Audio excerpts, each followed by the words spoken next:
ओम नमो भगवते वासुदेवाय। ओम नमो भगवते वासुदेवाय। ओम नमो भगवते वासुदेवाय।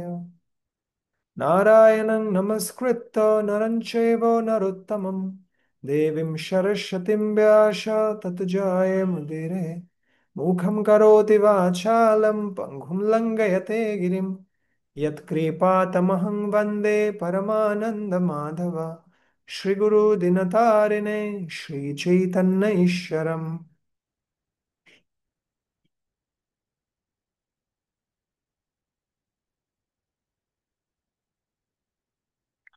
হরে কৃষ্ণ। একবার একটি গ্রামে অনেকদিন ধরে বৃষ্টি হচ্ছে না, এবং অনাবৃষ্টির কারণে পুরো গ্রামে খরা, কোনো শস্য উৎপাদন হচ্ছে না, দুর্ভিক্ষের কারণে মানুষ মারা যাচ্ছে। খুব খারাপ একটা পরিস্থিতি সৃষ্টি হয়েছে। আর এই খারাপ পরিস্থিতিতে সবাই মিলে তারা সিদ্ধান্ত নিল যে আমরা ভগবানের কাছে প্রার্থনা করব। কোন দিন প্রার্থনা করব? আগামী বৃহস্পতিবার আমরা সবাই একত্রিত হব স্কুলের মাঠে। সেখানে একত্রিত হয়ে আমরা সবাই একসাথে প্রার্থনা করব যাতে করে বৃষ্টি হয়। তো ঠিক ঠিক বৃহস্পতিবার বিকালে সবাই একত্রিত হয়েছে সেই স্থানটিতে, স্কুলের প্রাঙ্গণে।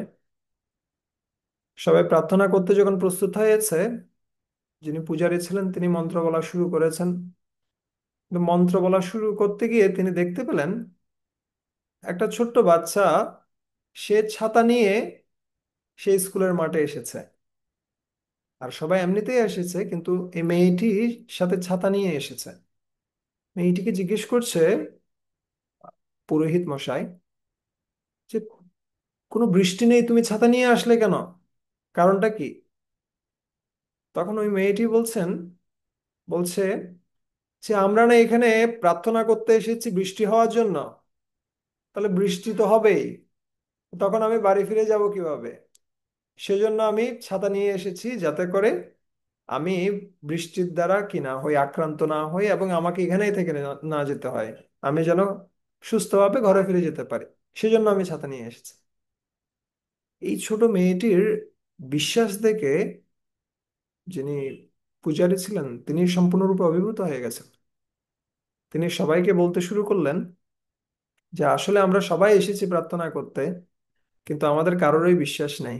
কিন্তু এই ছোট্ট মেয়েটির বিশ্বাস রয়েছে যে আসলে ভগবান আমাদের প্রার্থনায় সাড়া দিবে। তো অনেক ক্ষেত্রে আমরা ভগবানের শরণাগত হই না, ভগবানের কাছে প্রার্থনা করি না। আর যদি অনেক ক্ষেত্রে আমরা প্রার্থনা করিও, কিছু কিছু ক্ষেত্রে যদি আমরা প্রার্থনা করিও, আমাদের বিশ্বাস সে ধরনের থাকে না যে আসলে ভগবান সে প্রার্থনায় সাড়া দিবেন। আহ, কিন্তু এই প্রার্থনাটি হচ্ছে মূল সম্পদ। আমরা ভগবানকে অনেক কিছু প্রদান করতে পারি, কিন্তু ভগবানের সবকিছুই রয়েছে। ঠিক যেমনি একজন কোটিপতিকে যদি আপনি 100 টাকার নোট দেন, ওর কি আসে যায় 100 টাকার নোটে? তাই না? ও 100 টাকার নোট হাজার ব্যক্তিকে দিতে পারে। আর ওকে যদি আপনি 100 টাকার নোট দেন, কি লাভ? যে মিষ্টি বানায় তাকে যদি আপনি একটা মিষ্টি দেন, যে এই মিষ্টিটা তোমার জন্য, তো ও নিজে মিষ্টি বানায় হাজার হাজার মিষ্টি দৈনিক, ওকে আপনি মিষ্টি দিলেও মিষ্টি দিয়ে ও করবে কি? তাই না? একইভাবে ভগবানকে আমরা কি দিতে পারি? ভগবানের ইতিমধ্যে সবকিছু রয়েছে। তাই এই সমস্ত কিছু দিয়ে আমরা ভগবানকে আকর্ষিত করতে পারি না। কিন্তু প্রকৃত যে বিষয়টা আমরা দিতে পারি সেটা হচ্ছে আমাদের মনটা কৃষ্ণকে দিতে পারি। আর মনটা কৃষ্ণকে দেওয়ার মাধ্যমটা হচ্ছে প্রার্থনা। প্রার্থনা যখন আমাদের কার্যক্রমগুলোতে থাকে, আমাদের হরিনাম জপ থেকে শুরু করে সমস্ত কিছুতে যখন প্রার্থনামূলক হয়, তখন সেটা ঠিক দুধের সাথে কি মেশানোর মতো, মধু মেশানোর মতো। দুধের শক্তি আরো বর্ধিত হয়। এখন তো আর মানুষ মধু খায় না, এখন হরলিক্স খায়, তাই না? দুধের সাথে হরলিক্স মেশান, দুধের শক্তি বাড়ান। এইভাবে অ্যাডভার্টাইজমেন্ট হয় না? একইভাবে যখন যা কিছু কার্যক্রম আমরা করছি, ভক্তিমূলক কার্যক্রম, সেটার সাথে যখন প্রার্থনা যুক্ত হয়, তখন সেটার শক্তি শতগুণে বর্ধিত হয়। কিন্তু যখন সেখানে প্রার্থনা থাকে না, সত্যিকার অর্থে আমরা আমাদের মনকে নিযুক্ত করি না এই সমস্ত ভক্তিমূলক সেবার সময়, তখন সেটা ঠিক এমটি ক্যাপসুলের মতো। এমটি ক্যাপসুল কেমন? একটা ক্যাপসুলের ভিতরের যে পাউডার গুলো থাকে সেটা হচ্ছে সবচেয়ে গুরুত্বপূর্ণ, বাইরের যে খোলসটা থাকে সেখানেও কিছু ভিটামিন থাকে, কিন্তু এমন নয় যে সেই খোলসটা দিয়ে আপনার রোগ সারবে। খোলসের ভিতরে যে মেডিসিন গুলো থাকে সেটা হচ্ছে সবচেয়ে গুরুত্বপূর্ণ। একইভাবে যদি আমাদের মধ্যে প্রার্থনা নেই, আমাদের মনটা আমরা কৃষ্ণকে আহ যখন আমরা ভক্তিমূলক সেবাগুলো করছি তখন আমরা আমাদের মনটাকে কৃষ্ণের চরণে নিযুক্ত করছি না প্রার্থনার মাধ্যমে, তখন সেটা এমটি ক্যাপসুলের মতোই। সেটারও শক্তি রয়েছে কিন্তু খুব সীমিত শক্তি।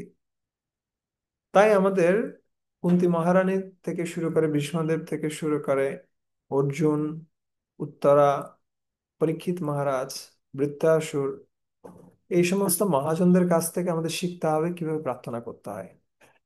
আমরা গতদিন দেখছিলাম কুন্তী মহারানী কিভাবে প্রার্থনা করছিলেন। তিনি প্রার্থনা করছিলেন ভগবানকে জানার পদ্ধতি সম্বন্ধে। তারপরে তিনি প্রার্থনা করলেন, আমি ভাগ্যবান, দেবকী বসুদেব ভাগ্যবান, যারা কি রয়েছে, বৃন্দাবনবাসীরা রয়েছে তারা ভাগ্যবান, কিন্তু আমিও ভাগ্যবান, কারণ আমি তোমাকে দর্শন করতে পারছি। ঠিক আছে? আর ভগবানের কাছে যাওয়ার যোগ্যতাটা কি? অকিঞ্চনা গোচরম।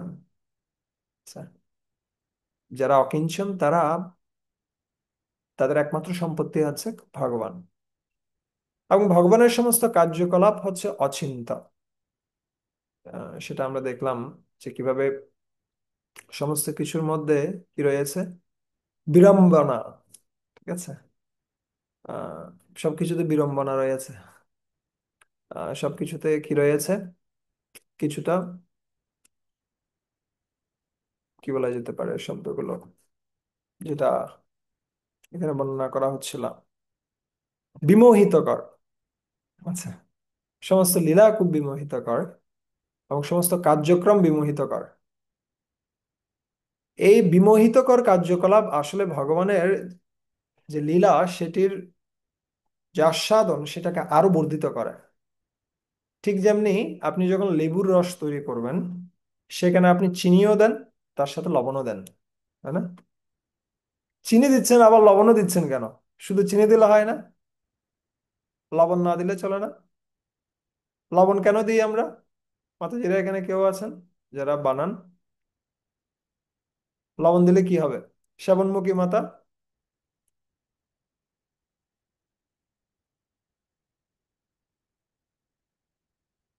আনমিউট করেন। পারেন না? ওকে। উর্মিলা মাতা, কেন লবণ যুক্ত করা হয়? স্বাদটা ঠিকঠাক রাখার জন্য। স্বাদটা ঠিক থাকবে? তো স্বাদ তো আছে ইতিমধ্যে। কিসের স্বাদ? এই যে লেবুর স্বাদ তো আবার কি আছে। বাড়বে একটু? স্বাদটা বর্ধিত হয়, এটা হচ্ছে মূল বিষয়। একইভাবে ভগবানের লীলাসমূহে এই বিড়ম্বনা, এই অচিন্ত্য শক্তি, তিনি খুব শক্তিশালী কিন্তু আবার তিনি খুব ছোট বাচ্চা, তাকে দেখে ভয়ও ভয় পায়। আবার তিনি কাকে দেখে ভয় পাচ্ছেন? যশোদা মাকে দেখে ভয় পাচ্ছেন। তিনি অজ, তিনি কখনো জন্মগ্রহণ করেন না, কিন্তু তিনি আবার জন্মগ্রহণ করেন। এই সমস্ত বিপরীত ধর্মী গুণাবলী সমূহ কৃষ্ণের যে শক্তি, কৃষ্ণের যে মাধুর্য সেটাকে আরো বর্ধিত করে। আচ্ছা, এই জন্য এটা ভক্তদের কাছে বিড়ম্বনার নয়, এটা ভক্তদের কাছে আনন্দের আরো। এখন আমরা দেখব এর পরবর্তী শ্লোক সমূহে, এতক্ষণ ধরে আলোচনা হচ্ছিল ভগবানের জন্ম, ভগবানের জন্ম নয়, ভগবানের নাম, গুণ, লীলা, এই সমস্ত কিছু সম্বন্ধে কথা হয়েছে। এখন কথা হবে ভগবানের জন্ম নিয়ে। ভগবানের জন্ম নিয়ে এখানে চারটি কারণ উপস্থাপন করছেন কুন্তী মহারানী। খুব সুন্দরভাবে তিনি উপস্থাপন করছেন। কেচিতাহুর অজম জাতম পুণ্য শ্লোকস্য কীর্তয়ে यदहो प्रियशम्भवाये मलयस्यैव চন্দনম। কেচিৎ, কেউ কেউ, আহু বলে থাকেন, কেউ কেউ বলেন, যদিও আপনি অজম, যদিও আপনি অজ, আপনি জন্মরহিত, তথাপি আপনি জন্মগ্রহণ করেন, জাতম জন্মগ্রহণ করেন। কিসের জন্য? পুণ্য শ্লোকস্য কীর্তয়ে। পুণ্য শ্লোক, ভগবানকে বলা হয় উত্তম শ্লোক, আর তার ভক্তকে বলা হয় পুণ্য শ্লোক। আর এখানে পুণ্য শ্লোক হচ্ছে কে? এখানে পুণ্য শ্লোক হচ্ছে যুধিষ্ঠির মহারাজ। আপনি কেন অবতীর্ণ হন? যুধিষ্ঠির মহারাজকে আপনি কি করতে চান? কীর্তয়ে, তার গুণকীর্তন করতে চান। অথবা যদোহ প্রিয়স্যম প্রিয়স্যন বাবায়ে, অথবা অথবা যদু মহারাজ, যিনি হচ্ছেন এই যদু বংশের আহ প্রবর্তক বলা যেতে পারে, পূর্বপুরুষ। যদু তিনি খুব ভালো একজন ভক্ত ছিলেন। উম, তো তাকে, তার গুণমহিমা কীর্তন করার জন্য, তাকে মহিমান্বিত করার জন্য, যিনি অত্যন্ত প্রিয় একজন ভক্ত ছিলেন, দুজনেই প্রিয়। কে? যুধিষ্ঠির মহারাজ প্রিয়, এবং তার পূর্বপুরুষদের মধ্যে যদু অত্যন্ত প্রিয়। তো তাদের গুণকীর্তন করার জন্য আপনি কি হয়েছেন? অবতীর্ণ হয়েছেন। এটার একটা উদাহরণ দিচ্ছেন, মালয়স্যৈব চন্দনম। ঠিক যেমনি চন্দন বৃক্ষ যে কোনো স্থানেই জন্মাতে পারে, কিন্তু মলয় পর্বতে যেহেতু অনেক বেশি পরিমাণে চন্দন বৃক্ষ জন্মায়, তাই সেই চন্দনের নাম হয়ে যায় মলয় চন্দন। ঠিক আছে? উম ঠিক একইভাবে, যদিও ভগবান শ্রীকৃষ্ণ তিনি যে কোনো স্থানে অবতীর্ণ হতে পারেন, যে কোনো পরিবারে অবতীর্ণ হতে পারেন, কিন্তু তথাপি তিনি তার ভক্তকে মহিমান্বিত করার জন্য তিনি কোথায় জন্মগ্রহণ করেন? তিনি বসুদেবের গর্ভে জন্মগ্রহণ করেন, তিনি দেবকীর গর্ভে জন্মগ্রহণ করেন, অথবা তিনি নন্দ মহারাজের গৃহে অবতীর্ণ হন। এটা হচ্ছে কিসের জন্য? তাদের পুণ্য কীর্তন, তাদের যে গুণকীর্তন, সেটা করার জন্য। ঠিক আছে? শিলা প্রভুপাদ এখানে বর্ণনা করছেন। Yes. হ্যাঁ, এখানে পড়ুন তো, মহারাজ নল। হরে কৃষ্ণ।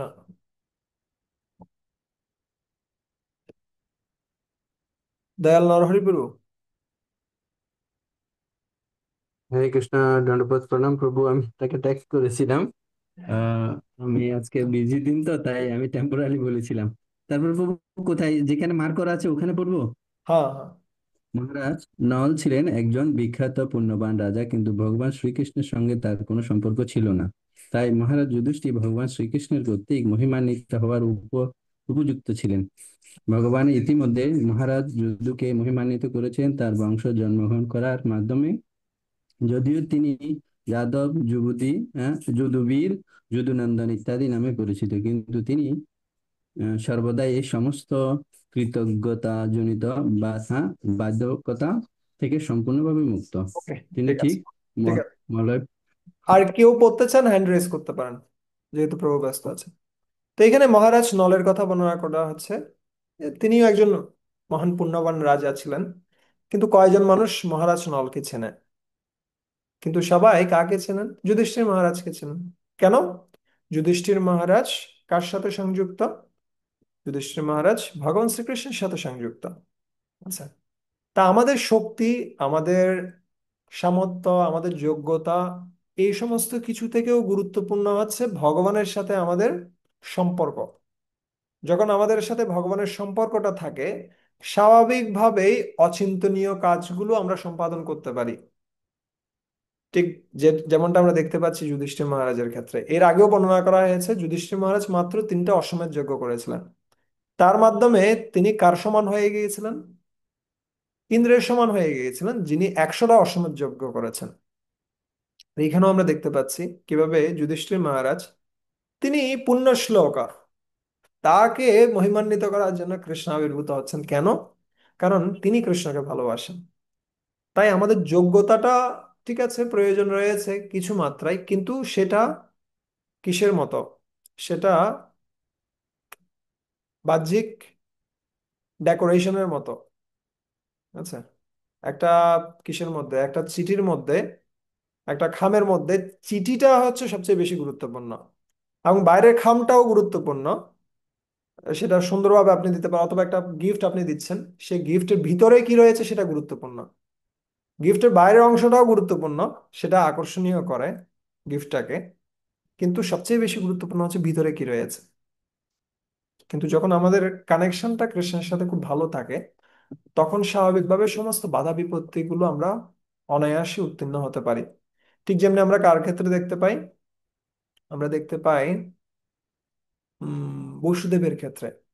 বসুদেব যখন কি করছিলেন, বসুদেব যখন ভগবান শ্রীকৃষ্ণকে ধারণ করেছেন তার মস্তকে, সাথে সাথে দেখা গেল কি সমস্ত যারা কারারক্ষীরা ছিলেন তারা ঘুমিয়ে পড়েছেন।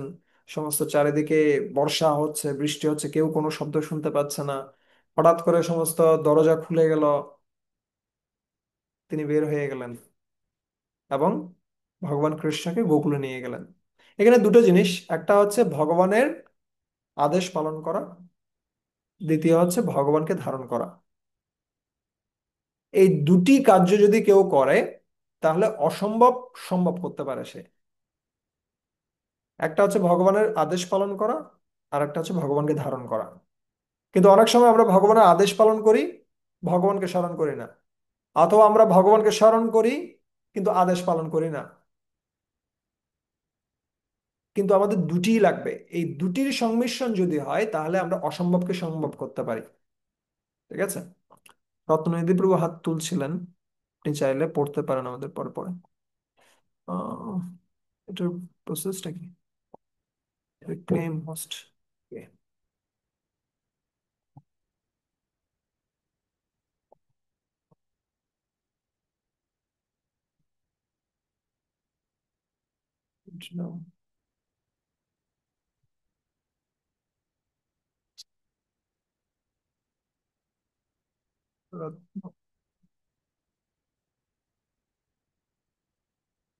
আচ্ছা, আমি আপনাকে কোহোস্ট করছি। ওকে। মলয় পর্বতের কথা ইতিমধ্যে আমরা বর্ণনা করেছি। এখানে আরেকটা উদাহরণ দিচ্ছেন প্রভুপাদ। ভগবান জন্মরহিত, ঠিক যেমন সূর্য সর্বদা বর্তমান থাকা সত্ত্বেও মানুষের দৃষ্টিতে পূর্ব দিগন্তে উদিত হচ্ছে বলে মনে হয়, তেমনি ভগবান সকলেরই পরম পিতা এবং তিনি কারো পুত্র নন। ঠিক যেমন সূর্য কখনোই পূর্ব দিগন্তের সূর্য নয়। আমরা বলি সূর্য পূর্ব দিকে উদিত হয়, এবং আমরা যেহেতু সূর্য পূর্ব দিকে উদিত হয়, পূর্ব দিককে আমরা সবসময় পবিত্র বলে মনে করি। এমনকি যখন আমরা কি তৈরি করি, আমরা যখন মন্দির তৈরি করি সেখানে বিগ্রহের মুখ রাখা হয় কোন দিকে? পূর্ব দিকে। কেন? সূর্য ওই দিকে উদিত হয়। তার মানে এই নয় যে সূর্য সেই পূর্ব দিগন্তের উপর নির্ভরশীল। সূর্য যে কোনো দিকে উদিত হতে পারে, কিন্তু যেহেতু তিনি কোন দিক দিয়ে উদিত হন? পূর্ব দিক দিয়ে উদিত হন, তাই পূর্ব দিক মহিমান্বিত হয়েছেন। তাই ভগবান যে কোনো গৃহে অবতীর্ণ হতে পারেন, কিন্তু তিনি তার মহান ভক্তদেরকে মহিমান্বিত করার জন্য তাদের গৃহে অবতীর্ণ হন। ভক্তরা কোনরূপ কোন রকম মান যশ প্রতিষ্ঠা এই সমস্ত কিছু চান না, কিন্তু ভগবান চান তাদেরকে মহিমান্বিত করার জন্য। ঠিক যেমনি মাধবেন্দ্র পুরীর ক্ষেত্রে দেখতে পাই আমরা, মাধবেন্দ্র পুরী তিনি সম্পূর্ণরূপে কি থেকে নাম যশ প্রতিষ্ঠা থেকে মুক্ত থাকতে চেয়েছিলেন, কিন্তু ভগবান তাকে মহিমান্বিত করেছেন। প্রতিষ্ঠার ভয়ে পুরী গেল পালাইয়া, কৃষ্ণ প্রেমে প্রতিষ্ঠা চলে সঙ্গে গড়াইয়া। প্রতিষ্ঠার ভয়ে তিনি পালিয়ে গেছেন রাতারাতি করে, যেহেতু পরের দিন সকালবেলা কথা হবে কার জন্য প্রসাদ, মানে প্রসাদ চুরি করেছেন, ক্ষীর চুরি করেছেন গোপীনাথ। সাধারণত আমরা শুনতে পাই যে ভক্তরা ক্ষীর চুরি করে, ভক্তরা প্রসাদ চুরি করে, কিন্তু এখানে দেখা যাচ্ছে ভগবান ভোগ চুরি করছেন, প্রসাদ চুরি করছেন তার ভক্তের জন্য। কে সেই মহিমান্বিত ভক্ত? সেই ভয়ে মাধবেন্দ্র পুরী পালিয়ে চলে গেলেন, কিন্তু ভগবান তাকে মহিমান্বিত করার জন্য সেই বার্তাটা সব জায়গায় ছড়িয়ে দিলেন। এবং যেখানে তিনি যাচ্ছেন সবাই পূজার ডালা নিয়ে, প্রসাদ নিয়ে, সমস্ত কিছু নিয়ে প্রস্তুত মাধবেন্দ্রপুরী আরতি করার জন্য। সেটা কেন হচ্ছে? কারণ ভগবান ইচ্ছা করছেন তার ভক্তকে মহিমান্বিত করার জন্য। এটা হচ্ছে প্রথম কারণ। দ্বিতীয় কারণটা উপস্থাপন করছেন। अपरे वासुदेवस्य देवक्यं याचितो भगत् অজস্তমস্য সেমায় বদায় চ সুরদ্দিশম। অপরে আর অন্যান্যরা যারা রয়েছেন তারাও বলে, তারা কি বলে? বসুদেবস্য, বসুদেব এবং দেবক্যা, বসুদেব এবং দেবকীর দ্বারা প্রার্থিত হয়ে যাচিত অবজ্ঞাত। আহ এই বসুদেব এবং দেবকী তারা প্রার্থনা করেছিলেন, তারা কি করেছিলেন? অনেক সাধনা করেছিলেন পূর্বজন্মে। তাদের প্রার্থনায় আপনি সন্তুষ্ট হয়ে তাদের কাছে তিনি অবতীর্ণ হয়েছেন। যদিও আপনি অজ, আপনি যদিও জন্মরহিত, বারবার করে কিন্তু এই শব্দগুলো ব্যবহৃত হচ্ছে অজ। কেন? কেন এই অজ শব্দটা বারবার করে আসছে? কারণ ভগবানের জন্ম, কর্ম, সমস্ত কিছু যে আসলে প্রাকৃত নয়, এগুলো যে অপ্রাকৃত, সেটা বোঝানোর জন্যই বারবার করে এই শব্দগুলো ব্যবহৃত হচ্ছে, যেন কখনোই আমরা ভুল না বুঝি। আমাদের ঘরে একটা বাচ্চা হচ্ছে আর দেবকীর ঘরে বাচ্চা হয়েছে, সেম। আমরা আমাদের বাচ্চাকে লালন পালন করি, যশোদা মাও তার বাচ্চাকে লালন পালন করছে। আমরা আমাদের বাচ্চাকে ভালোবাসি, যশোদা মাও তার বাচ্চাকে ভালোবাসছে। না, সেরকম কিছু নয়। এই বাচ্চা সেই বাচ্চা নয়, এ অজ। এই ব্যক্তি কর্মের দ্বারা কি হয়, তাড়িত হয়ে জগতে অবতীর্ণ হন না, তিনি তার নিজের ইচ্ছায় এই জগতে অবতীর্ণ হন। অজস্তম ঐশ্য সেমায়া, তুমি অজ, তথাপি তুমি কিসের জন্য অবতীর্ণ হও?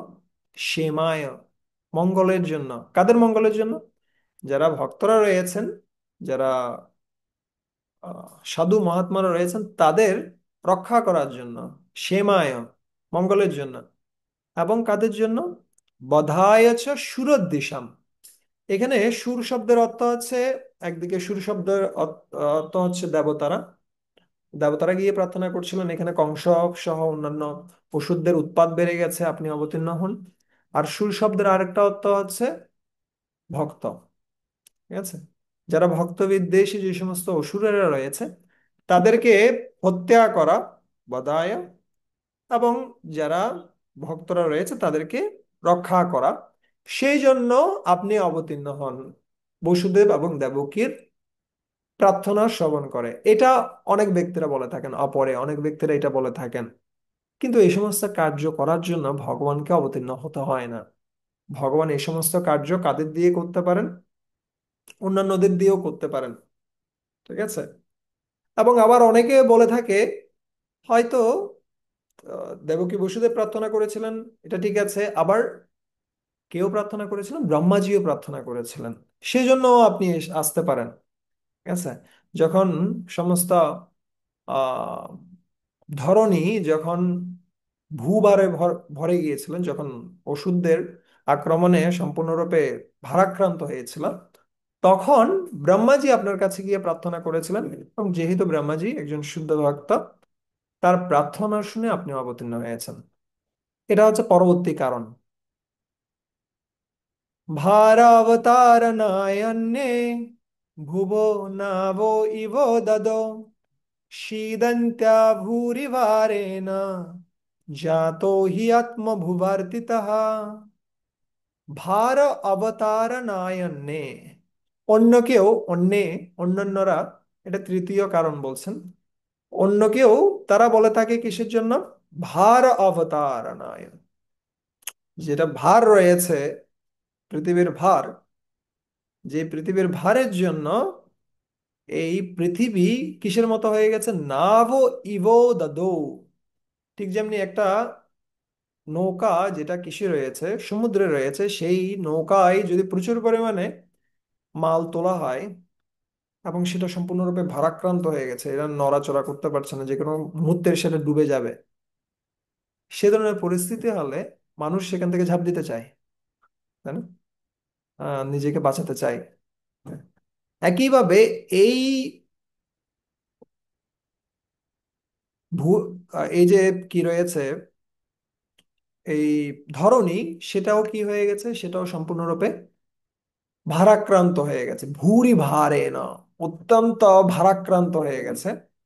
আর সেই সময় এটাতে মর্মাহত হয়ে, শীদন্ত্য়া, মর্মাহত হয়ে কে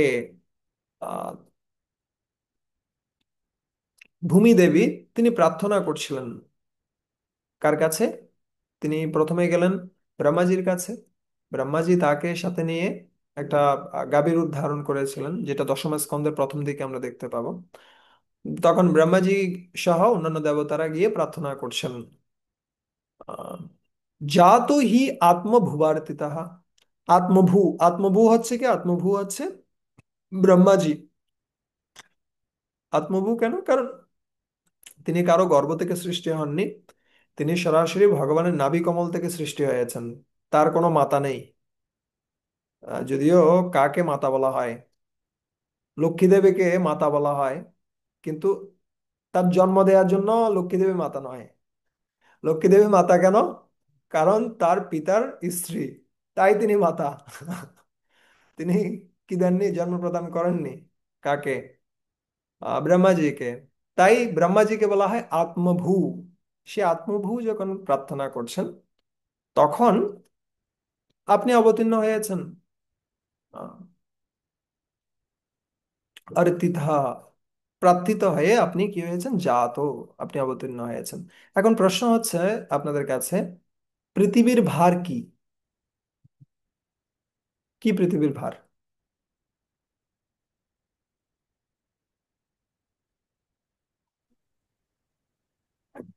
প্রভু প্রশ্নটা। মিথিলা মাতা, বলুন। হরে কৃষ্ণ প্রভু, পৃথিবীর ভার হচ্ছে যখন পৃথিবীতে পাপ কাজ বেশি হয়, তখন পৃথিবীটা ও, ভার হয়। পাপ কাজ। ইয়েস। শিরোমণি মাতা, আর কেউ অ্যাড করতে চান? শান্তিপ্রিয়া মাতা, এটাই। ওকে। পৃথিবীর ভার বিশাল হিমালয় নয়, পৃথিবীর ভার বিশাল সমুদ্র নয়, পৃথিবীর ভার হচ্ছে পাপাসক্ত মানুষেরা। আর যত বেশি মানুষ পাপে আসক্ত হয়, তত বেশি ভারাক্রান্ত হয়। একজন শিষ্য তার গুরুদেবের ভার হতে পারে। একজন শিষ্য অবশ্যই একজন গুরুদেবের ভার, এটাতে কোনো সন্দেহ নেই। কিন্তু সেই ভারটা কিসের ভার হতে পারে? একটা হচ্ছে আহ আবর্জনার ভার, আর একটা হচ্ছে স্বর্ণের ভার। ধরেন আপনাকে বলা হলো এই এক বস্তা স্বর্ণ নিয়ে যাও, আপনার কাছে ভারী মনে হবে এক বস্তা স্বর্ণ নিয়ে যেতে? বলবেন না এক বস্তা কেন, আরো কয়েক বস্তা দেন। না না, আপনার কষ্ট হবে না? না না, কষ্ট হবে না, আমি আরো আরো কয়েক বস্তা নিতে পারি, আমার সে ধরনের শক্তি আছে। কিন্তু যদি বলা হয় এই এক বস্তা মাটি নিয়ে যান, এক বস্তা কি, যদি বলা হয় 1 কেজি নিয়ে যান, তাও কেউ নিতে চাইবে না। হ্যাঁ? একটা হচ্ছে আবর্জনার ভার, আর একটা হচ্ছে স্বর্ণের ভার, অথবা মূল্যবান সম্পদের ভার। সো একজন শিষ্য তার গুরুদেবের জন্য ভার অবশ্যই, এটাতে কোনো সন্দেহ নেই। কিন্তু সেই শিষ্য হয়, কি হতে পারে? সম্পদের ভার হতে পারে, অথবা আবর্জনার ভার হতে পারে। যখন সেই শিষ্য খুব ভালোভাবে ভক্তি সম্পাদন করছে, তখন সেই শিষ্য গুরুদেবের সম্পদের ভারে পরিণত হয়। Burden of love. গুরুদেব প্রশংসা করেন যে আমার এই শিষ্যটা খুব ভালোভাবে ভক্তি করছে। এবং চৈতন্য চরিতামৃত বর্ণনা করছেন প্রভুপাদ, একজন শিষ্য যখন গুরুদেবের কাছে টাকা নিয়ে আসে যে এই অর্থগুলো গুরুদেব আপনার জন্য, আপনার সেবার জন্য, তখন গুরুদেব খুশি হন, কেননা সম্পদগুলো ভগবানের সেবায় নিযুক্ত হবে। কিন্তু ততটা খুশি হন না যতটা না একজন ভক্ত যখন ভক্তিতে উন্নত হয়। একজন শিষ্য যখন সত্যিকার অর্থে ভক্তিতে উন্নত হয়, তখন গুরুদেব সবচেয়ে বেশি সন্তুষ্ট হন। যদিও আমরা আমাদের পর্যায় থেকে সর্বোচ্চ সেবাটা করার চেষ্টা করব, আমাদের পর্যায় থেকে যতটুকু আমরা পারি, কিন্তু আমাদের চেষ্টা করতে হবে আমরা যেন গুরুদেবের আবর্জনার ভার না হই, আমরা যেন গুরুদেবের সম্পদের ভারে পরিণত হই। ঠিক আছে? এটা একটা কারণ। কে প্রার্থনা করেছেন? আত্মভূ। আত্মভূ মানে ব্রহ্মাজি প্রার্থনা করেছেন। তাহলে আমরা এখানে কয়েকটা কারণ পেলাম। একটা হচ্ছে কাকে? যুধিষ্ঠির মহারাজ অথবা যদু মহারাজ, তাদেরকে মহিমান্বিত করার জন্য ভগবান অবতীর্ণ হয়েছেন। দ্বিতীয়ত হচ্ছে বসুদেব এবং দেবকী প্রার্থনা করেছেন, তাদের প্রার্থনায় তিনি যারা কি রয়েছেন, অসুর রয়েছে তাদেরকে সংহার করা, এবং যারা ভক্ত রয়েছে তাদেরকে রক্ষা করার জন্য সেমায় বা দায় তিনি অবতীর্ণ হন। তৃতীয় কারণ হচ্ছে ব্রহ্মাজি প্রার্থনা করেছেন এই পৃথিবীর ভার হরণ করার জন্য, তিনি ভগবানের কাছে প্রার্থনা করেছেন অবতীর্ণ হওয়ার জন্য। এটা হচ্ছে তিনটা কারণ। কিন্তু আসলে এই তিনটি কারণ গৌণ কারণ। মুখ্য কারণ কি? মুখ্য কারণ বর্ণনা করা হচ্ছে কি, এটা হচ্ছে মুখ্য কারণ। ভবেऽস্মিन् ক্লিশ্যমানানাम् অবিদ্যা কাম কর্মভিঃ শ্রবণো স্মরণার্হানি করিষ্যন ইতি কেচন। ভবে, ভবে মানে হচ্ছে এই জগতে, জগতে, আর অস্মিন মানে হচ্ছে এই, এই জগতে যারা কষ্ট পাচ্ছে, ক্লিশ্যমানানাম, তুদ্দেশা ক্লিষ্ট, ক্লিশ্যমানানাম, কিসের দ্বারা কষ্ট পাচ্ছে? অবিদ্যা কাম কর্মবি, মানুষের অজ্ঞানতা রয়েছে, তাই সে কি করছে? কামনা বাসনায় জর্জরিত হয়। আচ্ছা, আর যখন সে কামনা বাসনায় জর্জরিত হয়, সে সকাম কর্মের বন্ধনে লিপ্ত হয়ে পড়ে, কর্মভী, এবং তাকে তখন সে কর্মের ফল প্রাপ্ত হতে হয়। যখন সে ভালো কর্ম করছে, পুণ্যকর্ম, সে স্বর্গে যাচ্ছে, আবার পতিত হচ্ছে। আর যখন সে পাপ কর্ম করছে, তখন তাকে নরকে যেতে হচ্ছে, সেখানে কষ্ট পেতে হচ্ছে, আবার সে ব্যাক করছে। কিন্তু এই কর্মের কারণ হচ্ছে কি? কাম। কামের কারণ হচ্ছে কি? অবিদ্যা। তাই অবিদ্যা হচ্ছে মূল কারণ কষ্টের জন্য। এই ক্লিশ্যমানানাম, কষ্ট পাচ্ছে, কঠিন কষ্ট পাচ্ছে মানুষ। ঠিক আছে? অবিদ্যা কাম কর্মবি। আর এই ধরনের কষ্ট যারা পাচ্ছে তাদেরকে কি করার জন্য, একটা পথ দেখার জন্য, তাদেরকে সন্তুষ্ট করার জন্য, সুখী করার জন্য ভগবান কি পথ দেখাচ্ছেন? শ্রাবণ স্মরণ আরহানি করিষ্যন ইতি কেচন। তারা যদি ভগবানের নাম, ভগবানের কথা শ্রবণ করে, ভগবানকে স্মরণ করে, অথবা ভগবানের আরাধনা করে, অথবা পূজা করে, তাহলে তারা কি হতে পারে? মুক্ত হতে পারে এই অবিদ্যা থেকে। ঠিক যেমনি বর্ণনা করা হয়, যখন কেউ কিসের সামনে রয়েছে, সূর্যের সামনে রয়েছে, সেখানে অন্ধকার হওয়ার কোনো প্রশ্ন নেই। যখনই কেউ সূর্য থেকে মুখ ফিরিয়ে নেয়, তখনই সে তার নিজের ছায়াকে দেখতে পায়, অন্ধকারকে দেখতে পায়। কিন্তু যখন কেউ কার সামনে থাকে, সূর্যের সামনে থাকে, সেখানে অন্ধকার হওয়ার কোনো সুযোগ নেই। ঠিক একইভাবে জীব স্বাভাবিকভাবে আনন্দময়, প্রসন্ন, কিন্তু কখন সে বিষণ্ণ হয়ে যায়? যখন সে ভগবানকে ভুলে যায়, ভগবান থেকে যখন সে মুখ ফিরিয়ে নেয়। ঠিক আছে? তখনই তার কষ্টের দিন শুরু হয়ে যায়।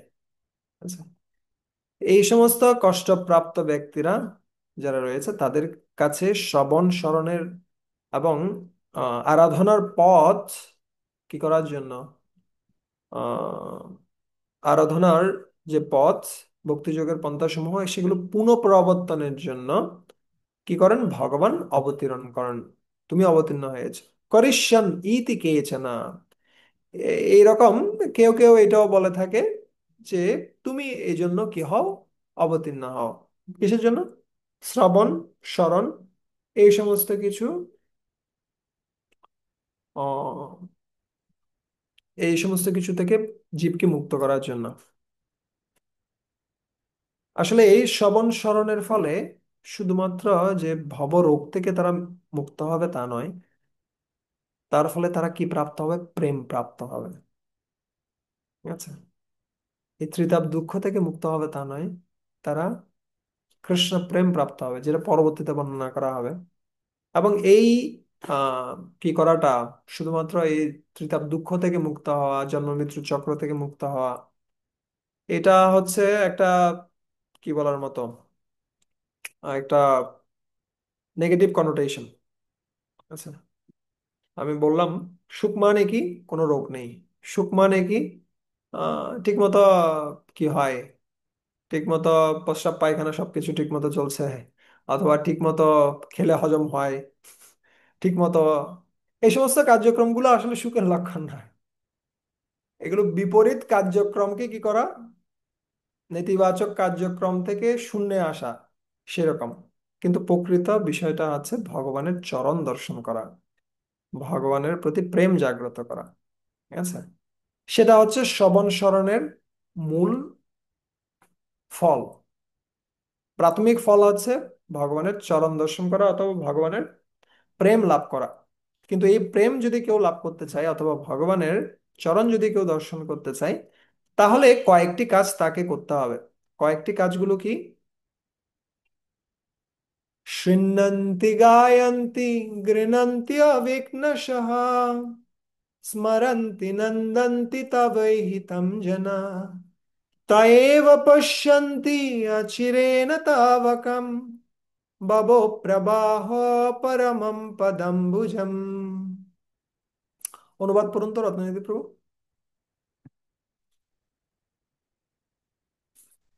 শ্রীকৃষ্ণ, যাঁরা তোমার অপ্রাকৃত চরিত কথা নিরন্তর শ্রবণ করেন, কীর্তন করেন, স্মরণ করেন এবং অবিরাম উচ্চারণ করেন অথবা অন্যে তা করলে আনন্দিত হন, তাঁরা অবশ্যই তোমার শ্রীপাদপদ্ম অচিরেই দর্শন করতে পারেন, যা একমাত্র জন্ম মৃত্যুর প্রবাহকে নিবৃত্ত করতে পারে।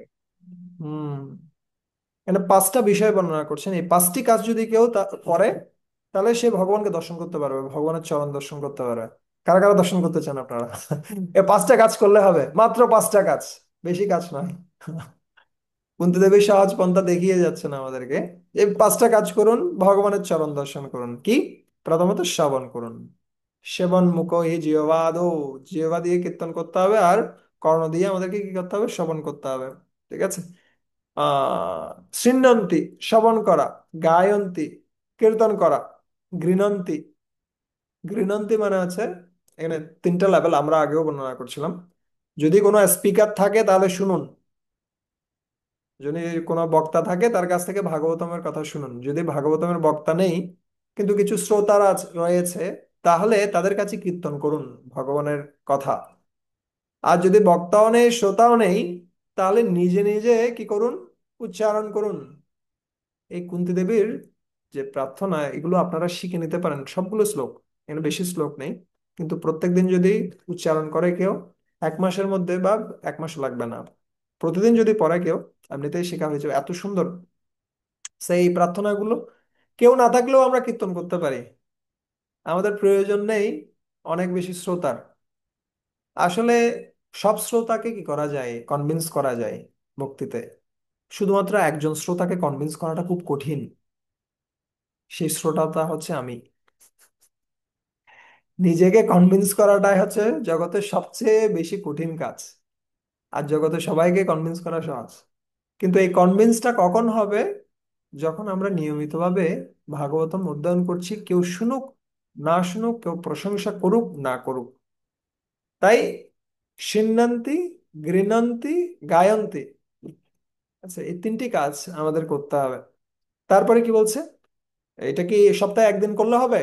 অথবা এই যে ক্লাস হচ্ছে কোথায়, আমাদের ভক্তি বৈভব ক্লাস হচ্ছে, ভাগবত ডিপ্লোমা ক্লাস হচ্ছে সপ্তাহে 2 দিন, 2 দিনে আমি পড়লাম, আর মাঝখানে যে 5 দিন রয়েছে ভাগবতম এক জায়গায় আমি এক জায়গায়, এ ধরনের না। বলছে অভিঘ্ন সাহা, নিরন্তর পড়তে হবে। নিরন্তর মানে 24 ঘন্টা 24 ঘন্টা, প্রভুপাদ যেমনি বলেন। অথবা যদি আমরা সেই 24 ঘন্টা না পারি, তাহলে আমাদের প্রতিদিন পড়া উচিত। ঠিক আছে? অভিঘ্ন সাহা। তারপরে কি করা উচিত? স্মরন্তি নন্দন্তি তবৈহিতম জনা। স্মরন্তি, যা পড়ছি, যা শুনছি, তা যেন আমরা কি করি? মনন করি, আমরা যেন স্মরণ করি। ঠিক আছে? আমরা দুপুরেও একটা ক্লাস হচ্ছিল, আমরা ওখানে বলছিলাম কৃষ্ণ কিন্তু ভগবত গীতায় বলেননি তুমি আমার নাম উচ্চারণ করলে তুমি আমার কাছে ফিরে আসবে। ভগবান কৃষ্ণ বলছেন বারবার করে স্মরণের কথা। আপনাদের কারো মনে পড়ছে কোথায় ভগবান বলেছেন আমাকে স্মরণ করলে তুমি আমার কাছে ফিরে আসবে?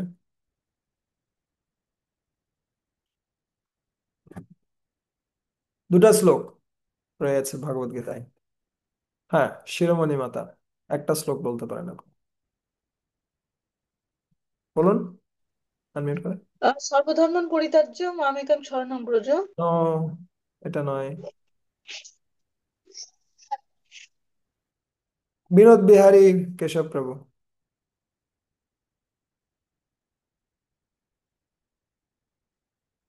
আনমিউট। হ্যাঁ। মন্নানভব মদ্ভক্ত মজ্জাজিমাং নমস্কুরু মামেবস্য সুগতব্য আত্মনম মাৎপরায়ণ।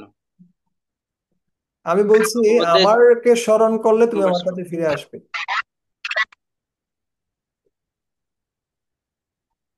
স্মরণ। টনক রয়। অন্তকালে তো মামেব শরণমুক্ত কালে। ইয়েস, অন্তকালে যদি কেউ আমাকে স্মরণ করে তাহলে আমার কাছে ফিরে আসবে। আচ্ছা, এখানে বলে না অন্তকালে আমার নাম করলে আমার কাছে ফিরে আসবে, স্মরণ শব্দটা বিশেষভাবে বলছেন ভগবান।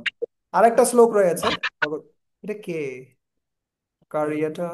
বিনোদ বিহারী প্রভু, আপনি অফ করুন সাথে সাথে। কে, আর কেউ, আর কারো মনে পড়ছে আরেকটা শ্লোক আছে? মিথিলা মাতা। জমজম বাপি সরানো দেখো। यम यम वापि स्मरण भावम त्यजतन्ते कलेवरम तम तम एव इति कौन्तेय सदा तद्भाव भावता। সো বারবার করে স্মরণের কথা বলছেন কিন্তু। তাই আমাদের কীর্তন, আমাদের শ্রবণ, আমাদের নিজে নিজে উচ্চারণ, এই সমস্ত কিছু রেজাল্ট যেন হয় আমরা কৃষ্ণকে স্মরণ করতে পারি। কারণ এটা হচ্ছে মূল পয়েন্ট, যেটা ভগবান কৃষ্ণ বারবার করে বলছেন, ভগবদ গীতাতে বলছেন। আপনি যখন রূপ গোস্বামী পাদ থেকে শুনবেন, তিনি বলছেন কি, স্মাতব্য সতত বিষ্ণু বিস্মিতব্য ন জাতুচিত সর্বৈর বিধি নিষেধ আসুর এতএব কিঙ্করা। তো সমস্ত বিধি নিষেধের সার হচ্ছে এই দুটি জিনিস। সবসময় আদি বিষ্ণু শ্রীকৃষ্ণকে স্মরণ করা উচিত, কখনো তাকে ভুলে যাওয়া উচিত নয়। তাই আমাদের শ্রবণ, কীর্তন, তারপর উচ্চারণ, এগুলো সফল হচ্ছে সেটা আমরা কিভাবে বুঝবো? যখন আমরা স্মরণ করতে পারছি। এটা হচ্ছে চতুর্থ বিষয়। তারপরে বলছেন নন্দন্তি, স্মরণ করা তো খুব কঠিন, তার থেকে কঠিন হচ্ছে নন্দন্তি। নন্দন্তি মানে হচ্ছে আনন্দিত হওয়া। কখন আনন্দিত হওয়া? তব ইহিতাম জানা, তোমার ভক্তরা যখন তোমার গুণকীর্তন করে তখন কি হওয়া? খুশি হওয়া।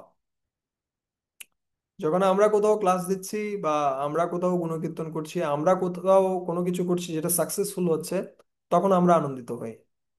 কিন্তু যখন অন্য কেউ কিছু করছে যা সাফল্য নিয়ে আসছে, যার ফলে মানুষ তাদের গুণকীর্তন করছে, তারা শ্রেষ্ঠ হচ্ছে, অথবা তারা গুরুদেবের কোনো বিশেষ কৃপা পাচ্ছে, অথবা তারা বৈষ্ণবদের কোনো বিশেষ কৃপা পাচ্ছে, তখন আমাদের মেন্টালিটিটা কেমন? তখন কি আমরা আনন্দিত হতে পারছি কিনা? সেটা হচ্ছে অন্যতম একটা লক্ষণ আসলে আমরা ভক্তিতে কতটুকু এগিয়ে যাচ্ছি সেটা।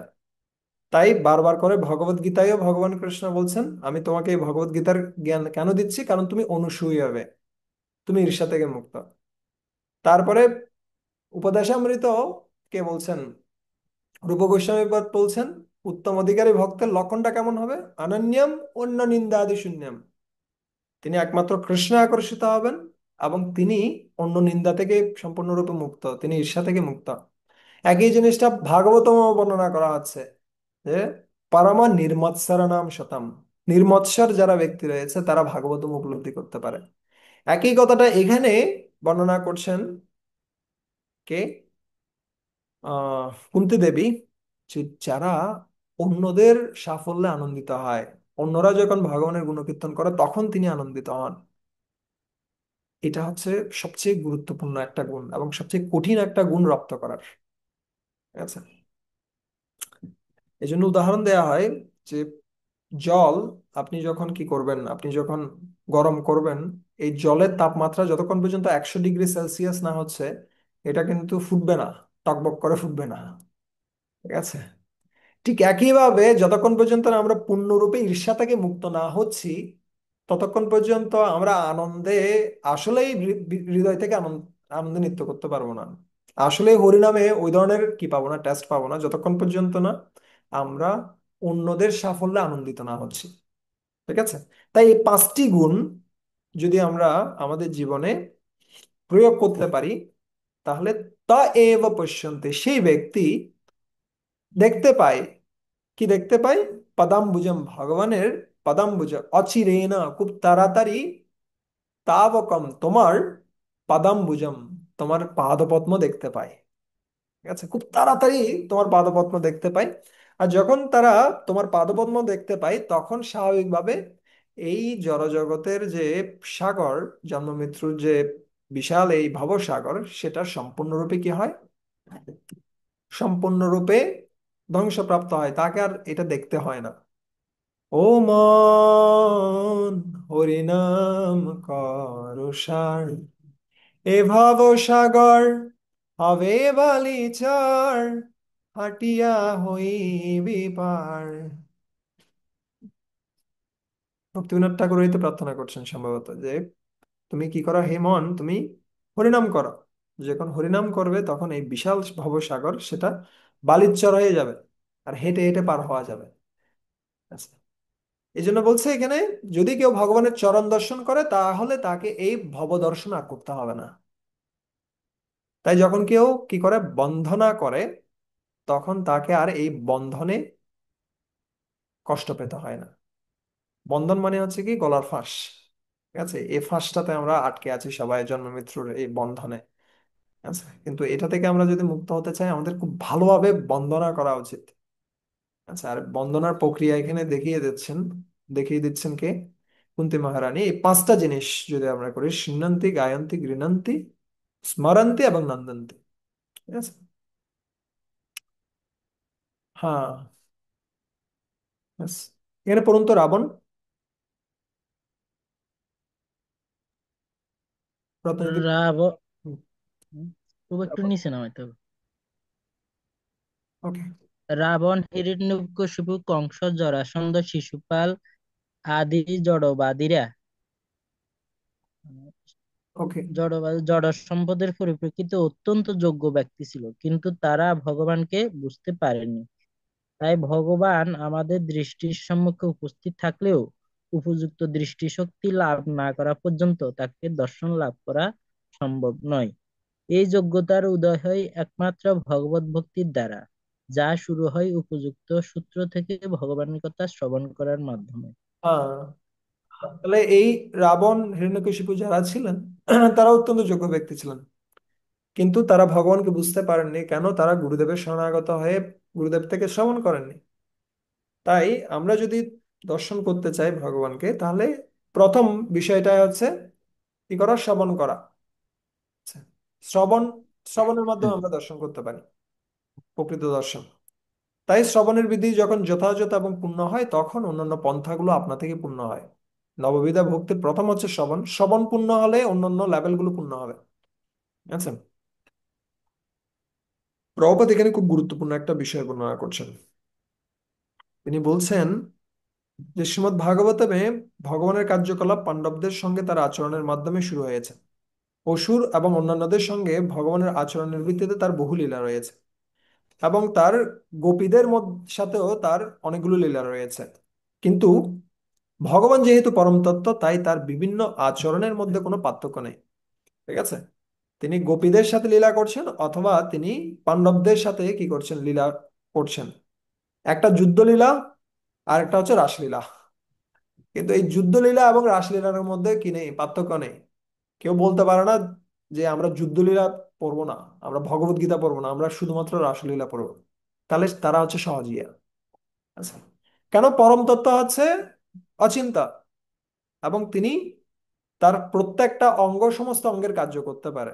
তার সমস্ত কার্যই পরম তথ্য, সেখানে কোনো পার্থক্য নেই, তার আচরণের মধ্যে কোনো পার্থক্য নেই। তাই কখনোই মনে করা উচিত নয় যে পাণ্ডবদের সঙ্গে ভগবানের আচরণ গোপিকাদের সঙ্গে তার আচরণ থেকে কম গুরুত্বপূর্ণ।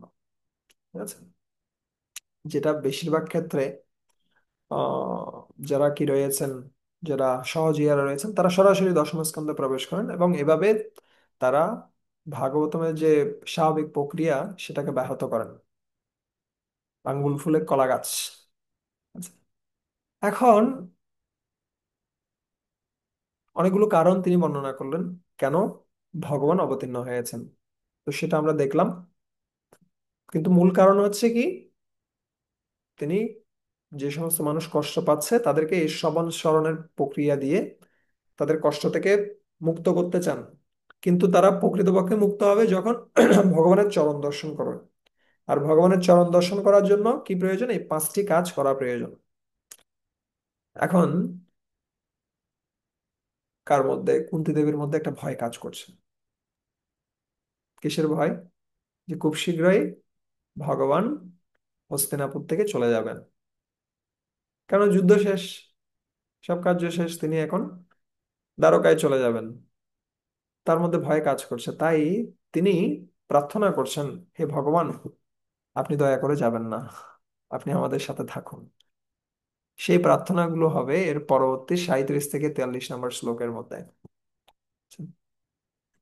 अप्यद्यनस्तं शकृते हिते हितो प्रभो जिहाशशीर्षीद् शुरिदानुजीविनः एषं न च अन्योत् भवतोपदम्बुजान् परायणं राजसुयोजितं हशम् अपद्दनस्तं शकृते हितो प्रभो जिहाशशीर्षीत् शुरिदानुजीविनः एषं न चान्यत् भवतोपदम्बुजात् परायणं राजसूयोजितं हशम्।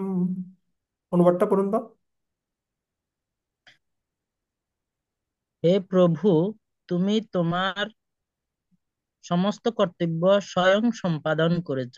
যদিও আমরা সর্বতোভাবে তোমার কৃপার উপর নির্ভরশীল এবং তুমি ছাড়া আমাদের রক্ষা করার আর কেউ নেই, এবং যখন সমস্ত রাজারা আমাদের প্রতি বিদ্বেষ পরায়ণ, সেই অবস্থায় তুমি কি আজ আমাদের ছেড়ে চলে যাচ্ছ?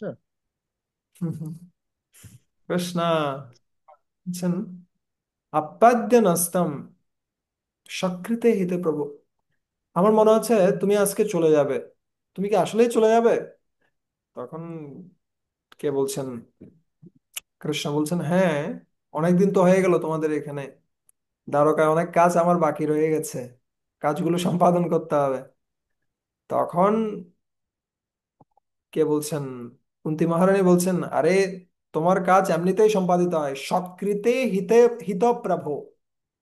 তোমার কাজ স্বাভাবিকভাবে, তোমার কি রয়েছে? স্বাভাবিকই জ্ঞান বল ক্রিয়া আছে। তোমার সমস্ত ইন্দ্রিয়গুলো এবং তোমার সমস্ত যে শক্তিসমূহ রয়েছে, তারা তোমার ইচ্ছা করা মাত্রই সমস্ত কার্য কি করতে পারেন? সম্পাদন করতে পারেন। তোমার সেখানে যাওয়ার প্রয়োজন নেই। ঠিক আছে? জিহাশী শীত সুহৃদা অনুজীবনাহ। সো এখানে বলছেন, তুমি হয়তো আমাদেরকে পরিত্যাগ করতে চাচ্ছ, জিহাশী, তুমি আমাদেরকে ত্যাগ করে তুমি চলে যেতে চাইছো। শীত সুহৃদা অনুজীবনা। আহ আমরা যারা অন্তরঙ্গ বন্ধুরা রয়েছি বা অন্তরঙ্গ তোমার পার্শ্বদারা রয়েছি, তারা একমাত্র বেঁচে আছি তোমার অনুগ্রহের ফলে। ইতিমধ্যেই অনেক সৃষ্টি হয়ে গেছে, অনেক আহ অনেক শত্রু সৃষ্টি হয়ে গেছে। তুমি হয়তো মনে করছো যে যুদ্ধ শেষ, তাহলে সবাই কি রয়েছে, সবাই এখন নিরাপদ না। এখন আরো বেশি সমস্যা সৃষ্টি হয়েছে, এখন অনেক বেশি আমাদের শত্রু। আমরা শুধুমাত্র তোমার কৃপার ফলে বেঁচে আছি, অনুজীবনা। এসব ন চ ন চ অন্যাৎ ভবতো পদাম্বুজাত। আহ এই সমস্ত ব্যক্তিদের অথবা যাদের অন্য কেউ নেই, তুমি ছাড়া, তোমার পাদপদ্ম ছাড়া আমাদের আর কোনো কিছু নেই, আমাদের আর কোনো ভরসা নেই। পরায়ণম রাজস রাজসু যোজিতা যোজিত অংহসম। আচ্ছা, আমরা সম্পূর্ণরূপে তোমার উপর নির্ভরশীল, পরায়ণম। এবং এখানে অনেক রাজারা যারা আমাদের উপরে খুব বেশি পরিমাণে শত্রুতা সম্পন্ন, তারা আমাদের যে কোনো সময় আক্রমণ করতে পারে। তাই বিপদ সেরে যায়নি, বিপদ এখনো রয়েছে, তুমি আমাদের কাছে থাকো। ঠিক আছে? সো বিশেষত কুন্তী দেবী সহ পাণ্ডবদের জন্য ভগবানের সান্নিধ্যটা তাদের আহ সুখে জীবন যাপন করার থেকেও বেশি গুরুত্বপূর্ণ। তারা বেশি গুরুত্ব দেয় ভগবানের সান্নিধ্যকে। তাদেরকে যদি বলা হয় যে না, তোমরা খুব সুখে থাকতে পারবে, অথবা তোমরা ভগবানের সান্নিধ্যে থাকতে পারবে, ভগবানের সান্নিধ্যে থাকলে তোমাকে অনেক বেশি দুঃখ সহ্য করতে হবে, অনেক বেশি কষ্ট পেতে হবে। আর অন্যদিক দিয়ে যদি তুমি ভগবানকে ছাড়া থাকো, তুমি আনন্দে থাকতে পারবে, কোনো সমস্যা থাকবে না। এই দুটো যদি অপশন দেয়া হয় তাদেরকে, তারা কোনটা বেছে নেবে? তারা শ্রীকৃষ্ণকে বেছে নেবে, যদিও হাজারো কষ্ট থাকলেও। প্রকৃতপক্ষে আমরা তাদের অনুগমন করতে চাচ্ছি, এই সমস্ত মহাত্মাদের অনুগমন করতে চাচ্ছি, যারা তাদের জীবনের সমস্ত কিছু পরিত্যাগ করে হলেও ভগবানের সঙ্গ প্রাপ্ত হতে চায়। এখানে দেখুন, আসলে আহ কাদের ক্ষেত্রে, পাণ্ডবদের জীবনে অনেক বেশি বিপদ এসেছে, অনেক খারাপ পরিস্থিতি এসেছে, কিন্তু তারা কখনো ভগবানের চরণ ছাড়েনি। তারা কখনো ভগবানের কাছে নালিশ করেনি যে আমরা তোমার ভক্ত, কিন্তু আমাদেরকে কেন এত কষ্ট পেতে হচ্ছে। তারা কখনো এই প্রশ্নটা করেনি। তারা সবসময় সেগুলোর জন্য প্রস্তুত রয়েছে, যতক্ষণ পর্যন্ত কৃষ্ণ তাদেরকে সঙ্গ দিচ্ছেন। তাদের একমাত্র আশ্রয় হচ্ছে অনুজীবনা, তারা একমাত্র বেঁচে রয়েছে কার চরণ ধারণ করে? ভগবানের চরণ ধারণ করে। আচ্ছা, এখানে পড়ুন তো, পাণ্ডবেরা।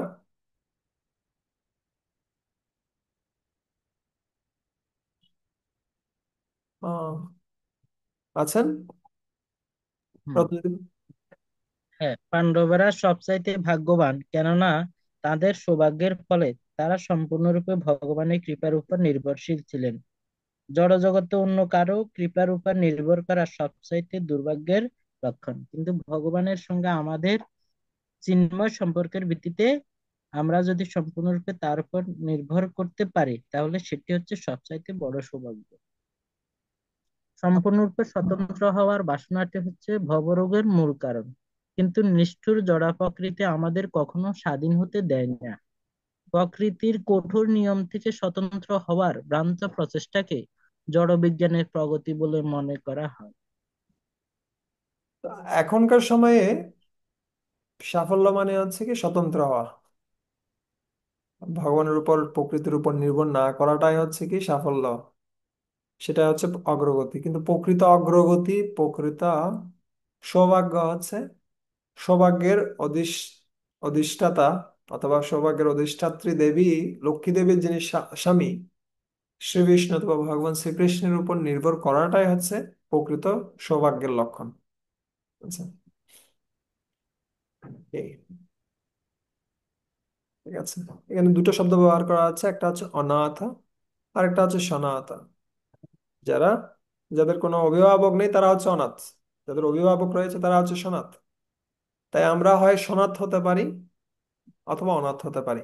যদি আমরা ভগবানকে ভুলে যাই তাহলে আমরা অনাথ, আর যদি আমরা সম্পূর্ণরূপে ভগবানের শরণাগত হই তাহলে আমরা হচ্ছি সনাথ। আচ্ছা, একই বিষয়টা প্রার্থনা করছিলেন, খুব সুন্দর প্রার্থনা রয়েছে, আর যমুনাচার্যের প্রার্থনা রয়েছে। ভবন্তমেব অনুচরन् নিরন্তরः প্রশন্ত নিঃশেষ মনোরতন্তরः কদাহমৈকান্তিক নিত্য কিঙ্করः প্রহর্ষয়িষ্যামি সনাত জীবিতম। একই প্রার্থনাটা মহাপ্রভু করেছিলেন। যখন তিনি জগন্নাথের সামনে যেতেন, তিনি এই প্রার্থনাটা করতেন। অনেকগুলো প্রার্থনা মহাপ্রভু করেছিলেন, তার মধ্যে এটাও একটা।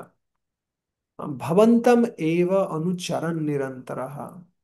হে ভগবান, আমি কখন আপনার চরণ নিরন্তর স্মরণ করতে পারবো?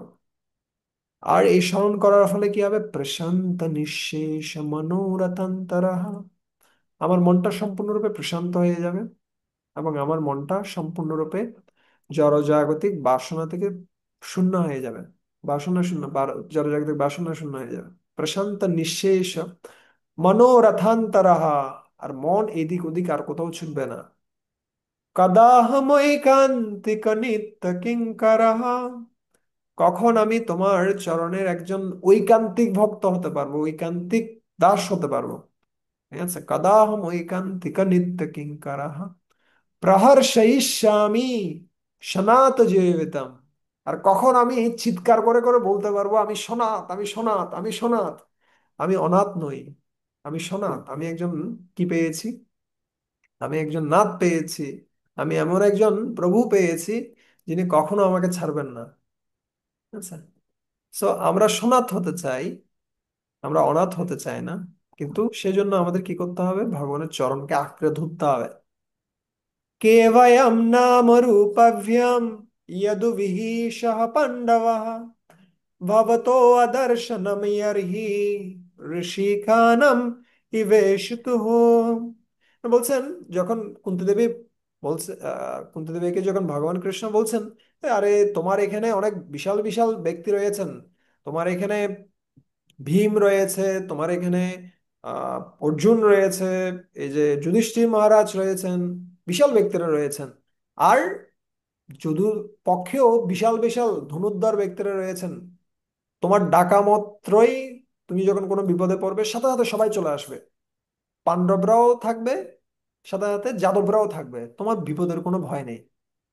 তখন কুন্তি দেবী বলছেন, এই পাণ্ডবেরা আর যাদবেরা তোমার উপস্থিতি ছাড়া এরা হচ্ছে প্রাণহীন দেহের মতো, এদের কোনো মূল্যই নেই। হ্যাঁ, এই জন্য বলছেন কে বয়ম, বয়ম মানে হচ্ছে আমাদের, নাম রূপাভ্যাম আমাদের খ্যাতি এবং যোগ্যতা যা যা কিছু রয়েছে, আমাদের শক্তি সমস্ত যা যা কিছু রয়েছেন, আমাদের যদুরা, যদুভি সহ পাণ্ডবা, যদুভি সহ পাণ্ডবা মানে হচ্ছে যদু এবং পাণ্ডবদের যা শক্তি সামর্থ্য রয়েছে, ক্ষমতা রয়েছে, যা নাম যশ প্রতিষ্ঠা রয়েছে, সেগুলো ভবত আদর্শনম ইয়ারহি, তোমাকে দর্শন করা ছাড়া বা তোমার উপস্থিতি ছাড়া সেই সমস্ত খ্যাতি, সেই সমস্ত নাম যশ প্রতিষ্ঠা, এগুলো হচ্ছে কেমন, ঋষি কানাম ইবেশিত। ঋষিক মানে হচ্ছে ইন্দ্রিয় সমূহ, আর ঈশুত, জীবের, আহ এখানে ঈশুতু জীবদের বলা হচ্ছে, এখানে ঈশুতু শব্দের অনেকগুলো অর্থ হয়। একটা অর্থ হচ্ছে জীবাত্মা, আচ্ছা, বিশ্বনাথ চক্রবর্তী ঠাকুর বাবা বর্ণনা করছেন। So, জীবাত্মা অথবা প্রাণ ছাড়া যদি সমস্ত ইন্দ্রিয়গুলো রয়েছে, ধরেন হাত পা কান নাক চোখ সবকিছু ঠিক আছে, কিন্তু প্রাণটা নেই, তাহলে কি হবে? হ্যাঁ? আমরা কি তাকে বলবো এটা, এই ব্যক্তি কিছু কাজ করতে পারে আসলে? না। একই জিনিসটা কেউ অনুভব করছেন। আমরা যখন পঞ্চদশ অধ্যায়ে যাব, সেখানে অর্জুনও প্রার্থনা করছিলেন যে আমাদের যা কিছু শক্তি সামর্থ্য রয়েছে, সেই সমস্ত শক্তি সামর্থ্য ঠিক কিসের মতো, ছায়ে ঘি ঢালার মতো, অথবা জাদু দিয়ে টাকা তৈরি করার মতো। ছায়ে যদি ঘি ঢালেন কি লাভ রয়েছে, অথবা জাদু দিয়ে যদি টাকা, কোটি কোটি টাকাও আপনাকে দেখায়ও, সেটা কি মূল্য রয়েছে? কোনো মূল্য নেই।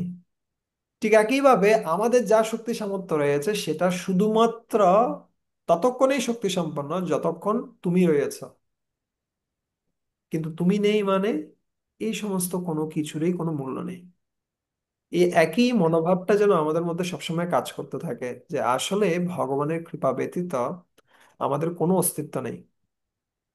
আচ্ছা, এক মুহূর্তে যদি ভগবান চান যে না, এই ব্যক্তি পঙ্গু হয়ে যাক, মুহূর্তের মধ্যে পঙ্গু, বিশাল বিশাল ব্যক্তি যারা রয়েছেন, যেমন কার ক্ষেত্রে আমরা মোহাম্মদ আলী সম্বন্ধে প্রায় সময় শুনে থাকি। মোহাম্মদ আলী এক সময় এত বেশি গর্বান্বিত হয়ে গেছেন, 3বার অলিম্পিক জিতে, আই এম দ্য গ্রেটেস্ট, আমি হচ্ছি সবচেয়ে শক্তিশালী। পরে পার্কিনসন রোগ হয়ে গেল, আর এমনকি চায়ের কাপটাও তুলতে পারে না, সে ধরনের পরিস্থিতি হয়ে গেছে। So, আমাদের যা শক্তি সামর্থ্য রয়েছে সেটা একটা নির্দিষ্ট সময়ের জন্য আমাদেরকে দেওয়া হয়েছে, সেটা ব্যবহার করে ভগবানের সেবা করার জন্য। কিন্তু যে কোনো মুহূর্তেই সেটা নিয়ে নেওয়া হবে, যে কোনো মুহূর্তেই সেটা আসতে পারে। যতক্ষণ আমাদের হাতে রয়েছে ততক্ষণ আমরা কৃষ্ণ সেবা ব্যবহার করি, কিন্তু আমাদের কখনো এটা নিয়ে গর্বান্বিত হওয়া উচিত নয় যে আসলে আমার এই যোগ্যতাগুলো আছে তাই ভগবান আমাকে কৃপা করছে। আমাদের এই যোগ্যতাগুলো আছে তাই ভক্তরা আমার উপর কৃপা করছে। না, ভক্তদের কৃপা হয়েছে বিধায় আমাদের এই যোগ্যতাগুলো কাজে লাগছে। বৈষ্ণবদের কৃপা, গুরুদেবের কৃপার ফলে এটা কাজে লাগছে, না হলে এটার কোনো মূল্য নেই। এটা সম্পূর্ণরূপে প্রাণহীন দেহের মতো। অপ্রাণস্য এব দেহস্য মণ্ডনম লোকরঞ্জনম। এর পরবর্তীতে কুন্তী দেবী ব্যাখ্যা করছেন যে যদি তুমি না থাকো তাহলে কি হবে, আর যদি তুমি থাকো তাহলে কি হবে। দুটি শ্লোকে তিনি ব্যাখ্যা করছেন। নেয়ম শবিষ্যতে তত্র যথা দীনম গদাধর তৎপাদৈরঙ্কিতা ভাতি সলক্ষণ বিলক্ষিতৈ। অনুবাদ করুন তো।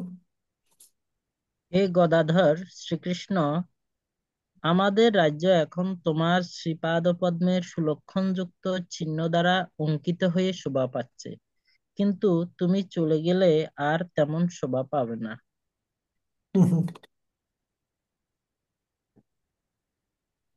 এখানে দুটো জিনিস আছে, একটা হচ্ছে সবিষ্যতে আর একটা হচ্ছে ভাতি। সবিষ্যতে মানে হচ্ছে শোভা পাওয়া, সুন্দর ডেকোরেশন আছে। নেয়ম সৌবিষ্যতে তত্র যথা দীনম, আর সুন্দর লাগবে না, যেমনটা এখন সুন্দর লাগছে। কিসের দ্বারা সুন্দর লাগছে? তৎ পাদয়ের অঙ্কিতা ভাতি, তোমার শ্রীপাদ পদ্মের যে সুন্দর লক্ষণগুলো, সলক্ষণ বিলক্ষিত, খুব সুন্দর চিহ্ন সমূহ, শ্রীপাদ পদ্মের চিহ্ন যখন কোথায় পড়ছে, ভূমিতে পড়ছে, এই ভূমি অলঙ্কৃত হচ্ছে, আমাদের রাজ্য অলঙ্কৃত হচ্ছে, এবং সেটা কি করছে, ভাতি উজ্জ্বল ভাবে শোভা পাচ্ছে, গ্লোয়িং। প্রপাতকে প্রায় বলতো ভক্তরা বা অন্যান্য মানুষরা যখন দেখতো, দ্য ম্যান ইজ গ্লোয়িং, এই ব্যক্তিটার মধ্যে থেকে কি বের হচ্ছে, জ্যোতি ছড়াচ্ছে, দ্যুতি বের হচ্ছে। ঠিক আছে, যখন কেউ কৃষ্ণকে ধারণ করে তখন স্বাভাবিকভাবে সে দীপ্তিমান হয়, যেহেতু কৃষ্ণ দীপ্তিমান।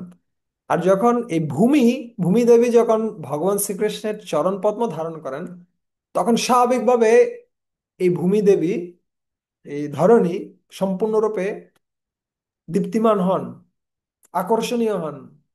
এখানে আরেকটা শব্দ ব্যবহার করা হচ্ছে সবিষ্যতে, খুব আকর্ষণীয়, খুব সুন্দর, মহিমান্বিত হন। এমনকি দেবতাদের লোক, বৈকুণ্ঠ লোক থেকেও এই ভূমি দেবী শ্রেষ্ঠ শ্রেষ্ঠ হয়ে যান। এখানে বর্ণনা করা হচ্ছে এমনকি বৈকুণ্ঠ থেকেও কি শ্রেষ্ঠ, মথুরা শ্রেষ্ঠ। কেন? বৈকুণ্ঠে ভগবান চপ্পল পরে থাকেন, তার কি রয়েছে, তার পাদুকা রয়েছে। কিন্তু যখন তিনি গোকুলে আসেন, তিনি কোনো জুতা ব্যবহার করেন না, তিনি তার খালি পায়ে সমস্ত মথুরা মণ্ডলে তিনি ভ্রমণ করেন। এবং এই কারণে এই ভূমি দেবী তিনি কি করেন, সেই ভগবানের চরণ পদ্মকে ধারণ করেন। এই জন্য বর্ণনা করা হচ্ছে এমনকি বৃন্দাবনের যে সমস্ত গাভীরা রয়েছে বা অন্যান্য জন্তুরা যারা রয়েছে, তারা পর্যন্ত ভগবানের চরণ পদ্মকে মারান না, অথবা সেটা, সেই চরণ পদ্মকে সবসময় সুরক্ষিত রাখেন। এই নবলক্ষ ধেনু ভগবান শ্রীকৃষ্ণের পেছনে পেছনে যাচ্ছে, তো তথাপি ভগবান শ্রীকৃষ্ণের চরণ পদ্ম সবসময় সুরক্ষিত থাকে। এবং এই কারণেই যখন কালীয় নাগের দ্বারা ভগবান সম্পূর্ণরূপে, কালীয় নাগ যখন ভগবানকে সম্পূর্ণরূপে কি করে ফেলেছেন, বেষ্টন করে তার জলে নিমগ্ন করেছিলেন, সেই সময়টিতে এই সমস্ত বৃন্দাবনবাসীরা তারা ছুটে গিয়েছিলেন, যশোদা মা থেকে শুরু করে সবাই ছুটে গিয়েছিলেন ভগবানকে রক্ষা করার জন্য। কিন্তু তারা কিভাবে গিয়েছিলেন? তারা শুধুমাত্র ভগবানের চরণ পদ্ম দেখে দেখে গিয়েছিলেন। এমনকি প্রত্যেকদিন দুপুরবেলা যখন লাঞ্চের সময় হয়, কৃষ্ণ বলেন না আজকে আমি এই এই বনে যাব কি করার জন্য, ধেনু চরানোর জন্য, অথবা ওই বনে যাব, সেটা বলেন না কখনো। তিনি যান, চলে যান, যেখানে ইচ্ছা সেখানে যান। কিন্তু দুপুরবেলা লাঞ্চ তার কাছে ঠিক ঠিক পৌঁছে যায়, কিভাবে পৌঁছে? ভগবানের চরণ পদ্ম ধরে ধরে তারা এগিয়ে যান। আচ্ছা, সেই ভগবানের চরণ পদ্ম ধারণ করে ভূমি দেবী সম্পূর্ণরূপে কি হন, সবিষ্যতে তিনি তিনি শোভা পান, এবং তার দ্যুতি সমস্ত জগতে কি হয়, প্রকাশিত হয়। কিন্তু তুমি চলে গেলে এই ধরনী সম্পূর্ণরূপে নিস্পৃহা হয়ে যাবে। সে একই জিনিসটা আমরা দেখবো পরবর্তীতে। ধরনী ভূমি দেবী তিনি কান্না করবেন, প্রার্থনা করবেন যে আসলে আমি এখন সম্পূর্ণরূপে কি হয়ে গেছি, সম্পূর্ণরূপে নিস্পৃহা হয়ে গেছি। আমি সবচেয়ে বেশি কষ্ট পাচ্ছি। কেন কষ্ট পাচ্ছি? কারণ তিনি যখন বৃন্দাবনে ছিলেন তখন তিনি দ্বারকাবাসী অথবা মথুরাবাসী তাদের আহ তারা তার সঙ্গ করতে পারেননি, এবং যখন ভগবান দ্বারকায় চলে গেলেন তখন বৃন্দাবনবাসী তার সঙ্গ করতে পারেননি। কিন্তু একজন ব্যক্তি সবসময় ভগবানের সঙ্গ পেয়েছিলেন, তিনি হচ্ছেন কে? ভূমিদেবী। কিন্তু আজকে যখন ভগবান চলে গেলেন সম্পূর্ণরূপে এই জগৎ থেকে, তখন ভূমিদেবীর যে কষ্ট সেটা তিনি ব্যক্ত করছেন যে আমি সবচেয়ে বেশি কষ্টে আছি। আর সেটা খুব সুন্দর একটা শ্লোক রয়েছে, আমরা পরবর্তীতে আমরা দেখব। আর যদি তুমি থাকো তাহলে কি হবে? ইমে জনপদা শ্রিদ্বা সুপক্ষোষধিভিরুদः বনদ্রিনদ্রিউদন্ত হিয়ধন্তে তব ভিক্ষিতয়ে। অনুবাদ। এই সমস্ত জনপদ সর্বতোভাবে সমৃদ্ধ হয়েছে, কারণ প্রভূত পরিমাণে শস্য ও ঔষধি উৎপন্ন হচ্ছে। বৃক্ষসমূহ পরিপক্ক ফলে পূর্ণ হয়েছে, নদীগুলি প্রবাহিত হচ্ছে, গিরিসমূহ ধাতুতে পূর্ণ হয়েছে এবং সমুদ্র সম্পদে পূর্ণ হয়েছে। আর এসবই হয়েছে সেগুলোর উপর তোমার শুভ দৃষ্টিপাত ফলে। হ্যাঁ, ইমে জনপদা শুদ্ধা, এই জনপদ সমূহ কি হয়েছে? সমৃদ্ধশালী হয়েছে কিসের দ্বারা? সুপক্ষ ঔষধি বিরুদা, পরিপক্ক ঔষধ, আহ, ভেষজ ঔষধ, তারপর বনস্পতি, এই সমস্ত কিছু দ্বারা বন, পর্বত সমস্ত কিছু সম্পূর্ণরূপে কি হয়েছে? সম্পূর্ণরূপে সমৃদ্ধ হয়েছে শুধুমাত্র তোমার দৃষ্টিপাতের দ্বারা। তবে বিকশিতই।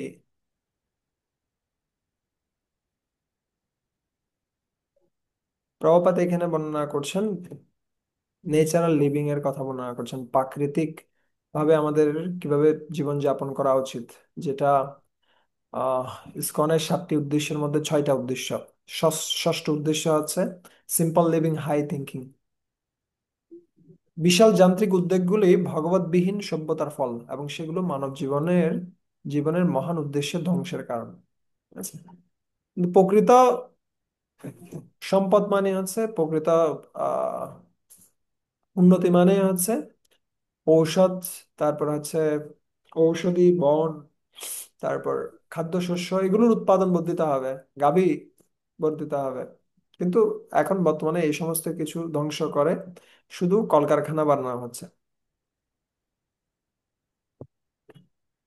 Okay. এখন কার মধ্যে? কুন্তী দেবীর মধ্যে কাজ করছে একটা আহ বিষয় কাজ করছে যে একদিকে তুমি যদি এখানে থাকো তাহলে আমরা খুব আনন্দিত হব, কিন্তু অন্যদিক দিয়ে দ্বারকাবাসী যারা রয়েছেন তারাও তো আমার আত্মীয়, তারা আমার ভাইয়ের গোষ্ঠী। সেখানে আমার বাপের বাড়ি, আর এখানে আমার শ্বশুর বাড়ি। আচ্ছা, তুমি যদি এখানে থাকো, ওখানকার যারা ভক্তরা রয়েছে, যারা আমার আত্মীয়, তারা কষ্ট পাবে। আর যদি তুমি ওখানে চলে যাও তাহলে এখানে যারা রয়েছে তারা কষ্ট পাবে। সো এই বিষয়গুলো আমাকে খুব বেশি পরিমাণে কষ্ট দিচ্ছে। বাপের বাড়ি, শ্বশুর বাড়ি, তুমি এই সমস্ত সম্পর্কগুলো সম্পূর্ণরূপে কি করো? ধ্বংস করো। আমি অন্য কোনো বিষয়ের প্রতি আসক্ত হতে চাই না, আমি শুধুমাত্র তোমাতে আসক্ত হতে চাই। তুমি অন্য সমস্ত যে জাগতিক সম্পর্ক রয়েছে সেটা সম্পূর্ণরূপে ধ্বংস করো। ঠিক আছে? সেটা, সে বন্ধনটা কেটে দাও। अथो विशेष विश्वात्मन विश्वमूर्ते शकेषु मे स्नेह पाशम इमं छिन्धि ধীরম পাণ্ডুষু বৃষ্ণিষু। বলছেন অথ, তাই, বিশেষ বিশ্বাত্মন, তুমি হচ্ছে জগৎ ঈশ্বর, তুমি হচ্ছে সর্ব অন্তর্যামী বিশ্বাত্মন, এবং বিশ্বমূর্তে। বিশ্বমূর্তে মানে হচ্ছে কি? তুমি বিশ্বরূপ। অত বিশ্বেষু বিশ্বাত্মন বিশ্বমূর্তে শকেষু মে। আহ, আমার প্রিয়জনদের প্রতি অথবা আমার আত্মীয় স্বজনদের প্রতি আমার যে কি রয়েছে, আমার যে স্নেহ পাশম ইমম ছিন্দি, আমার যে স্নেহ পাশ রয়েছে সেটা সম্পূর্ণরূপে কি করো, ছিন্ন করো।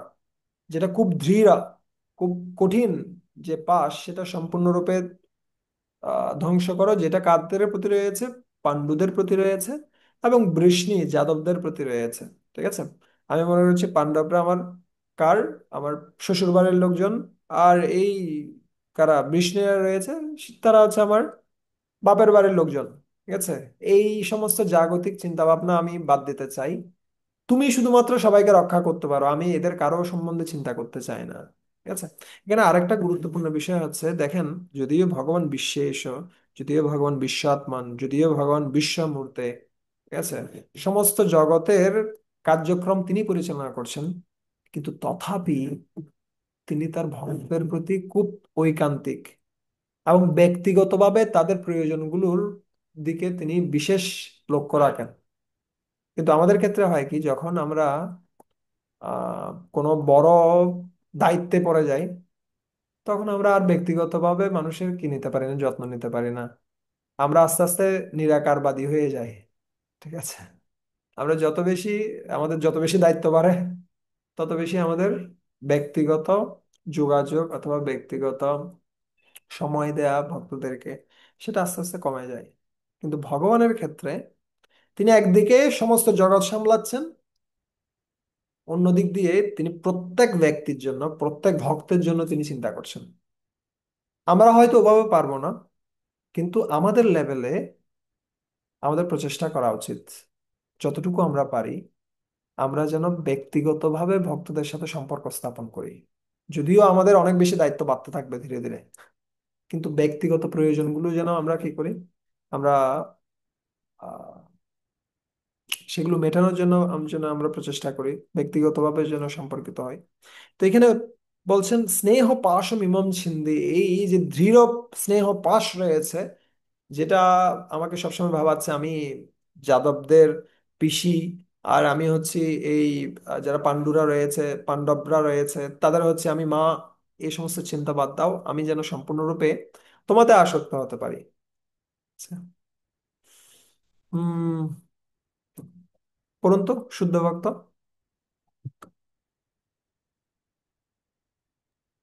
শুদ্ধভক্ত তাঁর পরিবারের সীমিত স্নেহের বন্ধন ছিন্ন করে সমস্ত বিস্মৃত আত্মাদের জন্য ভক্তিযোগে তাঁর সেবার পরিধি বিস্তার করেন। তার আদর্শ দৃষ্টান্ত হচ্ছেন সর্বস্বামীগণ, যারা শ্রী চৈতন্য মহাপ্রভুর পথ অনুসরণ করেছিলেন। হ্যাঁ, তো শুদ্ধ ভক্ত তিনি পারিবারিক সীমিত স্নেহের বন্ধন ছিন্ন করেন, কিন্তু স্নেহের বন্ধন ছিন্ন করাটা লক্ষ্য নয়, লক্ষ্যটা হচ্ছে কি, সেবার পরিধি বিস্তার করা। তিনি অনেক ব্যক্তিকে সেবা করতে চান, তাই তিনি সীমিত যে পরিধি রয়েছে তার সেবার পরিধি, সেটাকে তিনি পরিত্যাগ করেন। আহ পারিবারিক স্নেহের বন্ধন ছিন্ন করার অর্থ হচ্ছে কার্যকলাপের পরিধি বিস্তার করা। ঠিক যেমনি প্রভুপাদ সমস্ত কিছু পরিত্যাগ করেছেন তার পরিবারকে, কিন্তু তার এখন বিশাল পরিবার। এখন কে প্রশ্ন করছেন, উম কৃষ্ণ প্রশ্ন করছেন, পিসি তুমি কি চাইছো আসলে? তুমি তোমার আহ কাদের সাথে, তোমার ছেলেদের সাথে অথবা তোমার ভাইপুতদের সাথে সম্পর্ক তুমি ধ্বংস করতে চাচ্ছ? তুমি কি নিরাকারবাদী হতে চাও? এ ধরনের কিছু হতে চাও? তুমি কি করতে চাও তুমি? আচ্ছা, না না, আমি ওই ধরনের কিছু করতে চাই না। এই সমস্ত ব্যক্তিরা যারা রয়েছে তারা তোমার ভক্ত। যদি আমি তোমাকে গ্রহণ করি আর তাদেরকে বাদ দিই, তাহলে এটা ভক্তি হলো না। অনেক ব্যক্তি শিলা প্রভুপাদকে গ্রহণ করে কিন্তু প্রভুপাদের শিষ্যদেরকে গ্রহণ করেন না, তার মানে সেটা একটা মায়াবাদ এক প্রকার।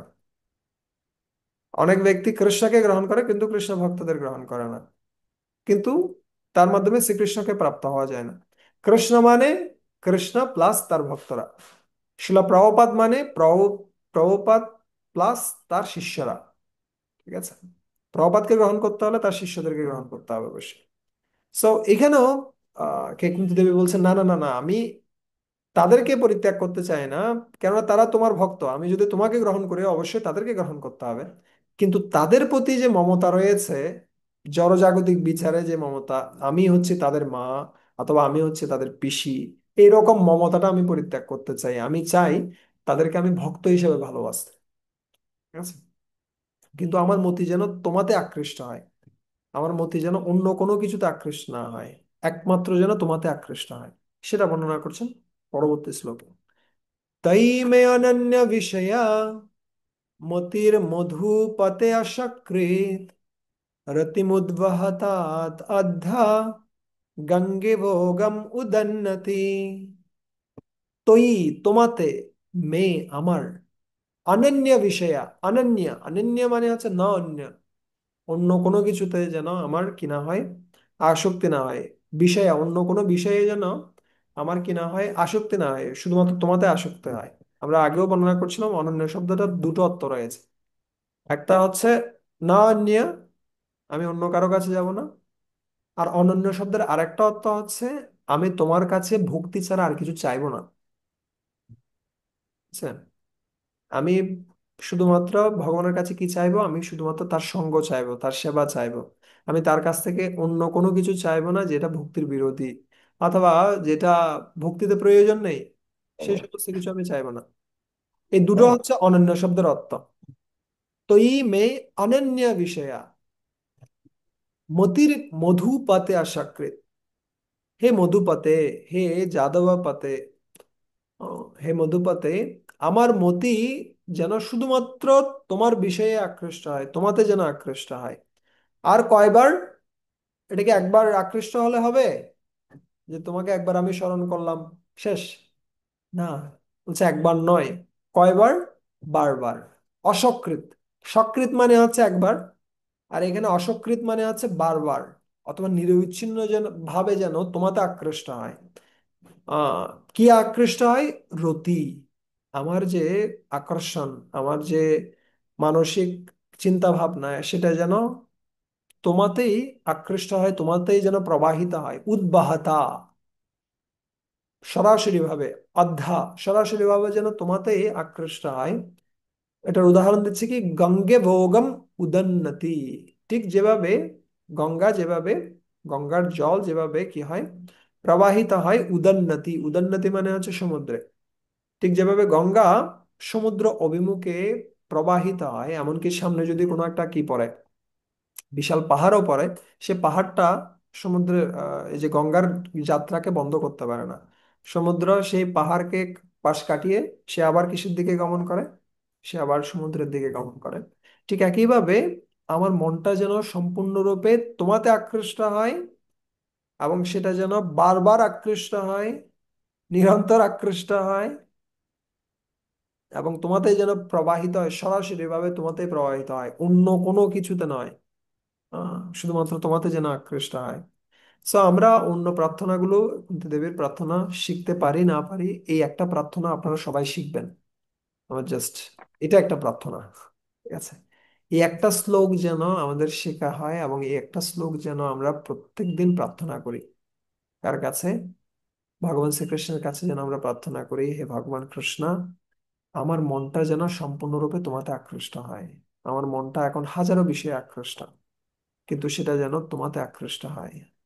আচ্ছা, এখানে বলছেন যে উম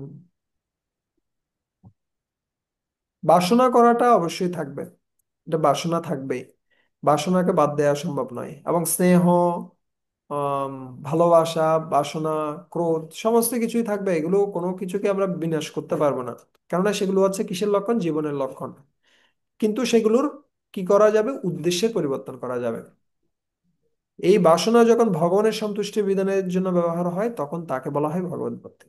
ঠিক আছে? আমরা বাসনা করা বাদ দিতে পারবো না, আমরা কাউকে ভালোবাসা বাদ দিতে পারবো না, কিন্তু ভালোবাসার বস্তুটাকে যেন আমরা পরিবর্তন করি, অথবা আমাদের বাসনা যেন সম্পূর্ণরূপে কৃষ্ণ কেন্দ্রিক হয়। ঠিক আছে? ব্যাস। এখানে বিষয়টা প্রপাত কি করছেন, আহ তুলে ধরছেন কিভাবে পাণ্ডব এবং বিষ্ণুদের প্রতি আহ তার যে স্নেহ ভালোবাসা ছিল সেটা ভগবত ভক্তি বহির্ভূত ছিল না, যেহেতু সেটা ভগবানের সেবা এবং ভগবত ভক্তদের সেবা অভিন্ন। এবং বলা হচ্ছে কখনো কখনো ভক্তের সেবা ভগবানের সেবা থেকে অধিক গুরুত্বপূর্ণ। ঠিক আছে। কিন্তু এখানে পাণ্ডব এবং বিষ্ণুদের প্রতি কুন্তি দেবীর স্নেহ ছিল পারিবারিক সম্পর্কের কারণে। তাই তিনি এই মায়িক সম্পর্ক থেকে মুক্ত হতে চেয়েছিলেন, কিন্তু ভক্ত হিসেবে তার যে সম্পর্ক সেটা থেকে মুক্ত হতে চান। তো এতগুলো প্রার্থনা করার পরে তিনি এখন স্মরণ করছেন কিভাবে ভগবান কৃষ্ণ তিনি কি করেছেন। তিনি সমস্ত জগতের লোককে, সমস্ত ব্যক্তিদেরকে, সবাইকে আনন্দ প্রদান করেছেন। এবং এইখানে ভগবানের অনেকগুলো নাম উচ্চারিত হচ্ছে, অনেকগুলো নাম উচ্চারিত হচ্ছে। তো নাম সংকীর্তনের মাধ্যমে তিনি তার প্রার্থনা শেষ করছেন। ভাগবতমের ক্ষেত্রেও ভাগবতম শুরু হয় নাম সংকীর্তনের মাধ্যমে, ওম নমো ভাগবতে বাসুদেবায়। এবং ভাগবতম শেষ হয় কিসের মাধ্যমে? এই নাম সংকীর্তনের মাধ্যমে। ঠিক আছে। নাম সংকীর্তনম যস্য সর্ব পাপ প্রণোষণম প্রণম দুঃখ শমনম তম নমামি হরিম পরম। নাম সংকীর্তন। সো আমাদের প্রার্থনাও আসলে নাম সংকীর্তনের মাধ্যমেই কি হবে। যদি আমরা কিছু পারি না পারি, কোনো প্রার্থনা করতে পারি না পারি, খালি গিয়ে হরে কৃষ্ণ মহামন্ত্র কীর্তন করুন ভগবানের সামনে। এটা হচ্ছে সর্বশ্রেষ্ঠ প্রার্থনা। আমাদের একটা গতি আছে, এই একটা গতি। অন্য কোনো শ্লোক শেখা, শ্লোক গিয়ে বলা ভগবানের কাছে, অথবা মহাত্মারা যেভাবে প্রার্থনা করেছেন সুন্দর সুন্দর ভজনগুলো, আমাদের চেষ্টা করা উচিত যতটুকু শক্তি রয়েছে করার। কিন্তু অনেক ক্ষেত্রেই আমাদের সীমাবদ্ধতা রয়েছে। কিন্তু এই একটা শক্তি আমাদের জন্য আছে এই কলিযুগে, সেটা হচ্ছে কি হরে কৃষ্ণ মহামন্ত্র কীর্তন করা। ঠিক আছে। এই একটা কাজ আমরা করতে পারি, নাম সংকীর্তন করতে পারি। শ্রীকৃষ্ণ কৃষ্ণ শকবৃষ্ণি ঋষভাবনি দ্রুক রাজন্য বংশদহন অনপবর্গ বীর্য গোবিন্দ গৌধিজ সুরার্তি হরাবতার योगेश्वर अखिला गुरु भगवन नमस्ते। ওকে, আমি এখান থেকে বলি তাহলে। শ্রীকৃষ্ণ, ভগবান কৃষ্ণ, কৃষ্ণ শাখা। ঠিক আছে।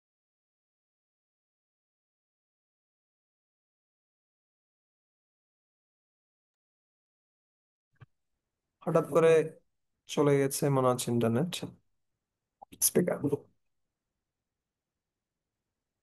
হরে কৃষ্ণ। নাম সংকীর্তনে গিয়ে কি হচ্ছে, বন্ধ হয়ে যাচ্ছে। শ্রীকৃষ্ণ কৃষ্ণ শাখা। কৃষ্ণ শাখা হচ্ছে কি, কৃষ্ণ মানে হচ্ছে এখানে অর্জুন, অর্জুনের যিনি শাখা। আহ শ্রীকৃষ্ণ কৃষ্ণ শাখা বৃষ্ণি। বৃষ্ণি ঋষভা। বৃষ্ণি ঋষভা মানে হচ্ছে বৃষ্ণিদের মধ্যে যিনি সর্বশ্রেষ্ঠ। ঠিক আছে। আর বৃষ্ণি মানে হচ্ছে যদু কুলবাসী যারা রয়েছেন তাদের মধ্যে সর্বশ্রেষ্ঠ যাদব হচ্ছেন ভগবান কৃষ্ণ। ঋষভা অবনী দ্রুক। অবনী দ্রুক, এই অবনীর যারা, দ্রুক শব্দের অর্থ হচ্ছে বিদ্রোহী।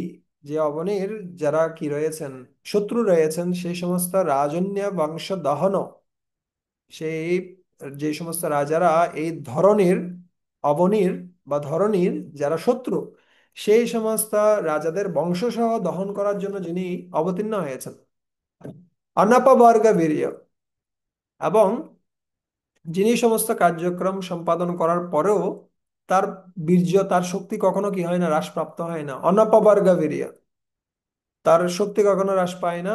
অথবা এখানে অনপবর্গ, ইয়েস, ক্ষয়হীন বল। ওকে। গোবিন্দা, যিনি আনন্দ প্রদান করেন সমস্ত, কাদেরকে?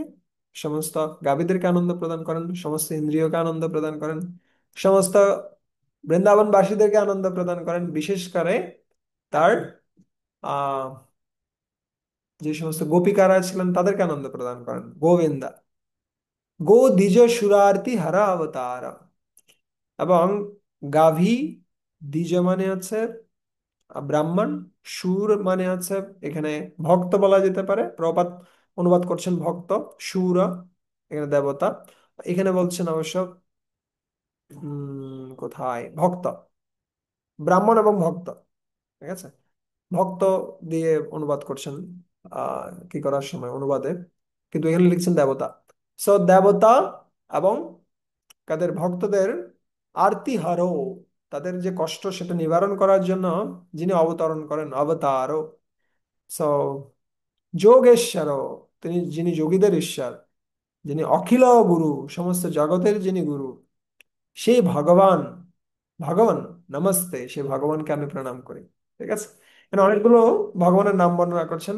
প্রথম বলছে তিনি শ্রীকৃষ্ণ, তিনি হচ্ছেন অর্জুনের শাখা, তিনি হচ্ছেন সমস্ত বৃষ্ণিদের মধ্যে বা যাদবদের মধ্যে তিনি শ্রেষ্ঠ। তারপরে বলছেন তিনি এই সমস্ত রাজারা যারা ভগবান, যারা ধরণীর ভার, তাদেরকে ধ্বংস করার জন্য অবতীর্ণ হয়েছেন, কিন্তু তাদেরকে ধ্বংস করলেও তিনি কখনো, তার শক্তি কখনো হ্রাস পায় না। তিনি গোবিন্দ, সমস্ত আহ কাদেরকে, সমস্ত গাভীদেরকে আনন্দ প্রদান করেন। আপনি দক্ষিণ ভারতে গেলে প্রায় জায়গাতেই তারা বলবে গোবিন্দা গোবিন্দা। আপনি যখন তিরুপতিতে উঠবেন সেখানে সবাই বলবে গোবিন্দা গোবিন্দা, লক্ষ্মীপতি গোবিন্দা। এভাবে নাম সংকীর্তন করে কুন্তী দেবী তার প্রার্থনা কি করছেন, সমাপ্ত করছেন। ঠিক আছে, ওকে। এখানে আরেকটা বিষয় ছিল, তুমি অক্ষয় বীর্য, তুমি গোলক অধিপতি। গোলক অধিপতি সেটা কোনটা দিয়ে বোঝাচ্ছেন? কে? হুম? ব্রাহ্মণস দেবতাস? গোবিন্দ। ওকে। শিলা প্রভুপাদ তাৎপর্যে কয়েকটা বিষয় বলছিলেন। উম,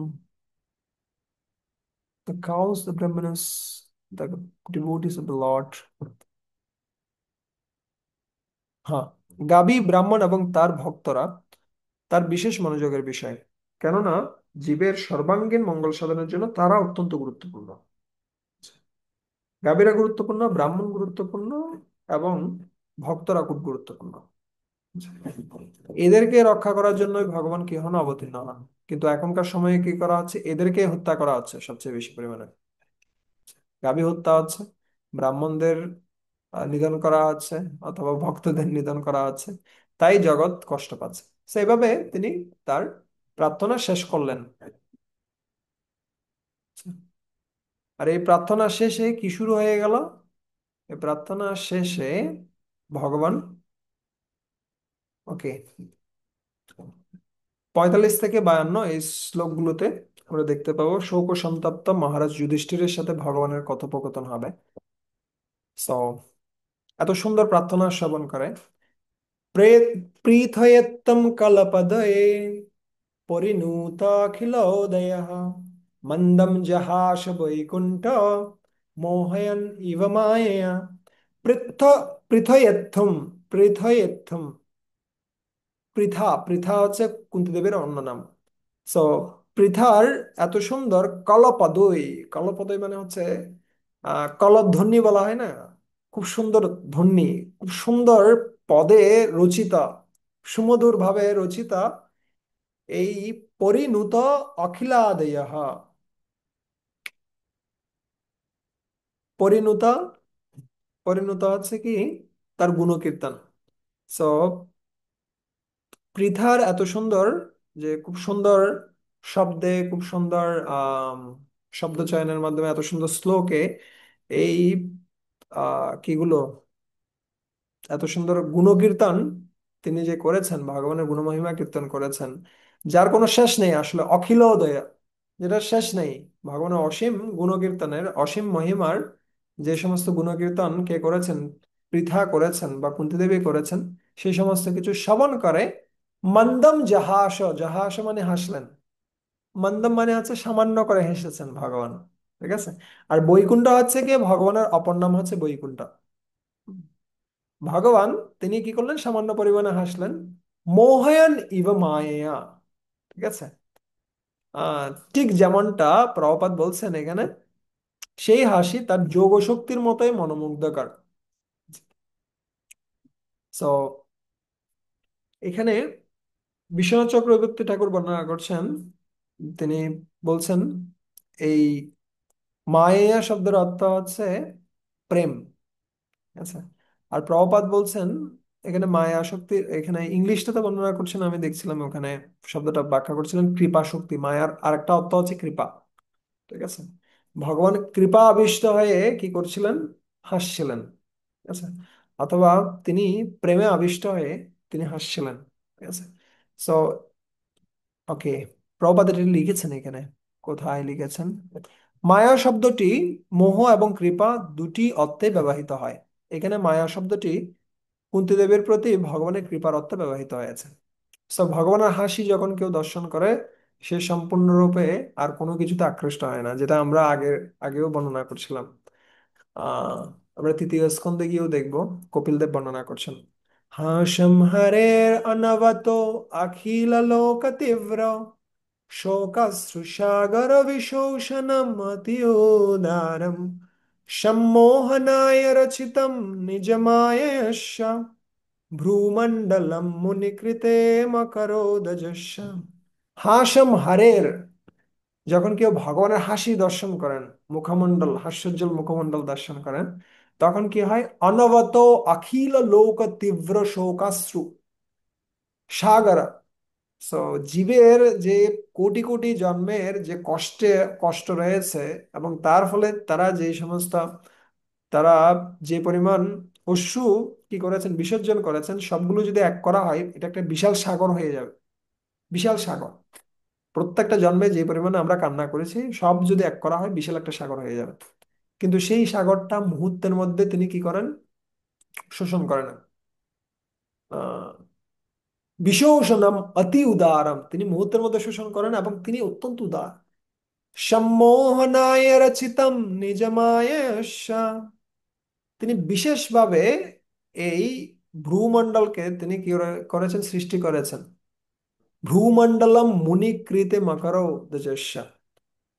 এই ভ্রুমণ্ডল, ভগবানের হাসি আর ভগবানের ভ্রুমণ্ডল যখন কেউ দর্শন করে, এই ভ্রুমণ্ডল হচ্ছে কিসের মতো?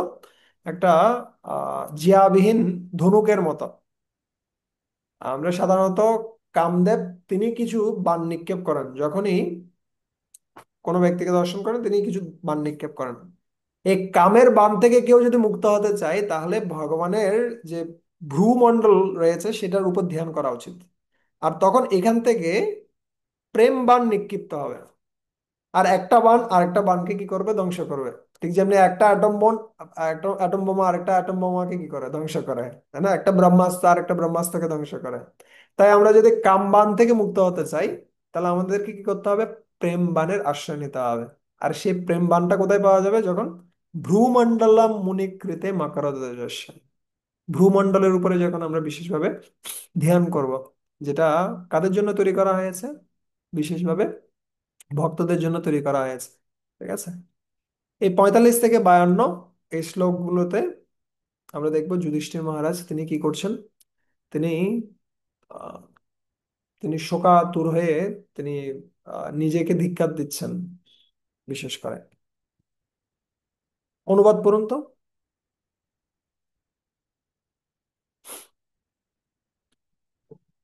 Sorry. শ্রীমতী কুন্তী দেবীর প্রার্থনা এভাবে গ্রহণ করে পরমেশ্বর ভগবান পরে হস্তিনাপুরের প্রাসাদে প্রবেশপূর্বক অন্যান্য মহিলাদের তার বিদায়ের কথা জানালেন। কিন্তু তিনি গমনোদ্যত হলে মহারাজ যুধিষ্ঠির তাকে প্রেম ভরে অনুনয় করে নিবারণ করলেন। কিন্তু দেখুন, আমরা যখন কোথাও যাওয়ার পরিকল্পনা করি, মনটা আগে সেখানে চলে যায়, তারপরে দেহটা চায়। আর যখন কেউ সবকিছু রেডি করে ফেলে, আর যখন সেখানে এসে বলে না এখন নয়, আপনি আরো কিছুদিন পরে যান, এটা খুব কঠিন। কিন্তু ভগবান সেটা গ্রহণ করছেন। আমরা এখানে দেখতে পাচ্ছি তাম বারমিতি। বারমিতি মানে হচ্ছে সেটা গ্রহণ করলেন। কে? কুন্তী দেবী যে প্রার্থনা করেছেন, আমার মনটা যেন তোমাতে আকৃষ্ট হয়, বলছেন ঠিক আছে তথাস্তু, তোমার মনটা আমাতে আকৃষ্ট হবে। উপমন্ত্র্যা প্রবিশ্য গজসাহায়, এবং সবার থেকে কি নেওয়ার জন্য, অনুমতি নেওয়ার জন্য তিনি কুন্তী দেবীর প্রার্থনাটা স্বীকার করে তিনি কোথায় চলে গেলেন? প্রাসাদে চলে গেলেন। গজসাহায়ম, প্রাসাদে, হস্তিনাপুরের প্রাসাদে চলে গেলেন। সেখানে গিয়ে তিনি সবার কাছ থেকে উপমন্ত্রা, তাদের কাছ থেকে কি নেওয়ার জন্য? আজ্ঞা নেওয়ার জন্য, অথবা তার যে বাসনা রয়েছে সেটা জানানোর জন্য তিনি সেখানে গেলেন, এবং সেখানে অন্যান্য যে সমস্ত স্ত্রীরা রয়েছে, বিশেষ করে কুন্তী দেবী আর সুভদ্রা সহ অন্যান্য যে সমস্ত মহিলা রয়েছেন, তাদের সবার কাছে গেলেন, সবাইকে বললেন যে আমি যেতে চাই। সপুরম ইয়েছেন, সবার কাছ থেকে অনুমতি নিয়ে সব কিছু রেডি করে নিয়েছেন। আর সেই সময় তাদের রাজ্ঞা হচ্ছে কে, আহ যুধিষ্ঠির মহারাজ তাকে নিবারিত, তাকে থামিয়ে দিলেন। কিসের দ্বারা থামালেন? প্রেম না, প্রেমের মাধ্যমে থামালেন। ভগবানকে কেউ থামাতে পারে না। ভগবান তিনি সরাট, যেটা আমরা প্রথম দিকে দেখেছি, প্রথম স্কন্ধের প্রথম অধ্যায়ে, অভিজ্ঞ সরাট। কিন্তু তিনিও মাঝে মাঝে ভক্তের যে ইচ্ছা সেটার সাথে তাল মেলান। স্বাভাবিকভাবে হয় না। আমরা যদি মনে করি যে আমরা যেভাবে চাই সেভাবে ভগবান সবকিছু করবেন, না, ভগবান ইন্ডিপেন্ডেন্ট। প্রভুপাদ লেখেন ট্রান্সেন্ডেন্টাল অটোক্র্যাট। অটোক্র্যাট মানে হচ্ছে সে তার যা ইচ্ছে তাই করেন, কারো কথা শুনেন না। ভগবান হচ্ছেন সেরকমই। আমরা যেরকম প্রার্থনা করব ওভাবে যে সবকিছু তিনি করবেন তা নয়, কিন্তু মাঝে মাঝে তিনি করেন যখন তার ভক্তের ভক্তি দ্বারা তিনি আকৃষ্ট হয়ে পড়েন। যেমনটা এখানে আমরা দেখতে পাচ্ছি, যুধিষ্ঠির মহারাজের ভক্তি দ্বারা তিনি আকৃষ্ট হয়ে তিনি যাওয়া বন্ধ করে দিলেন। ঠিক আছে। তো দেখুন, ভগবান তিনি সর্বশক্তিমান হওয়া সত্ত্বেও তার পরিকল্পনাকে পরিবর্তন করছেন তার ভক্তকে সন্তুষ্ট করার জন্য। কিন্তু আমরা ছোটখাটো ব্যক্তি, আমরা যখন কোনো একটা পরিকল্পনা করি, আর সেই পরিকল্পনায় যখন অন্য কেউ এসে বলে না এটা এভাবে নয়, এটা এভাবে করলে ভালো হয়, তখন আমরা খুব বিরক্ত হয়ে পড়ি।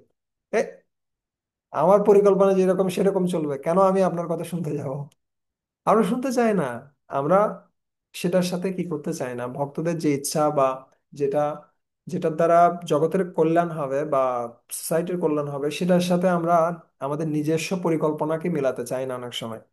কিন্তু ভগবান এখানে শিক্ষা দিচ্ছেন, যদিও তিনি সরাট, যদিও তিনি অভিজ্ঞ, কিন্তু তিনি তার ভক্তের বশবর্তী হয়ে কি করছেন, তার ইচ্ছাকে সম্পূর্ণরূপে জলাঞ্জলি দিয়ে তিনি থেকে যাচ্ছেন। আর যেহেতু থেকে গেলাম, আহ কৃষ্ণ চিন্তা করছেন যেহেতু আমি থেকে গেলাম এই কিসে, আহ যুধিষ্ঠির মহারাজের এখানে, তাহলে আমি একটা কাজ করব, আমি আমার ভক্ত বি- ভীষ্মদেব তিনি কিভাবে মহান সেটা আমি জগতে প্রকাশ করব। কিন্তু সেটা প্রকাশ করার জন্য আমি কি করব, আমি যুধিষ্ঠির মহারাজকে মোহগ্রস্ত করব। ঠিক যেভাবে যুদ্ধের প্রারম্ভে তিনি কাকে মোহগ্রস্ত করেছিলেন, অর্জুনকে মোহগ্রস্ত করেছিলেন ভগবত গীতার জ্ঞান দেওয়ার জন্য। আর এখন তিনি ভীষ্মদেবের মহিমা প্রকাশ করার জন্য তিনি এখন যুধিষ্ঠির মহারাজকে মোহগ্রস্ত করবেন।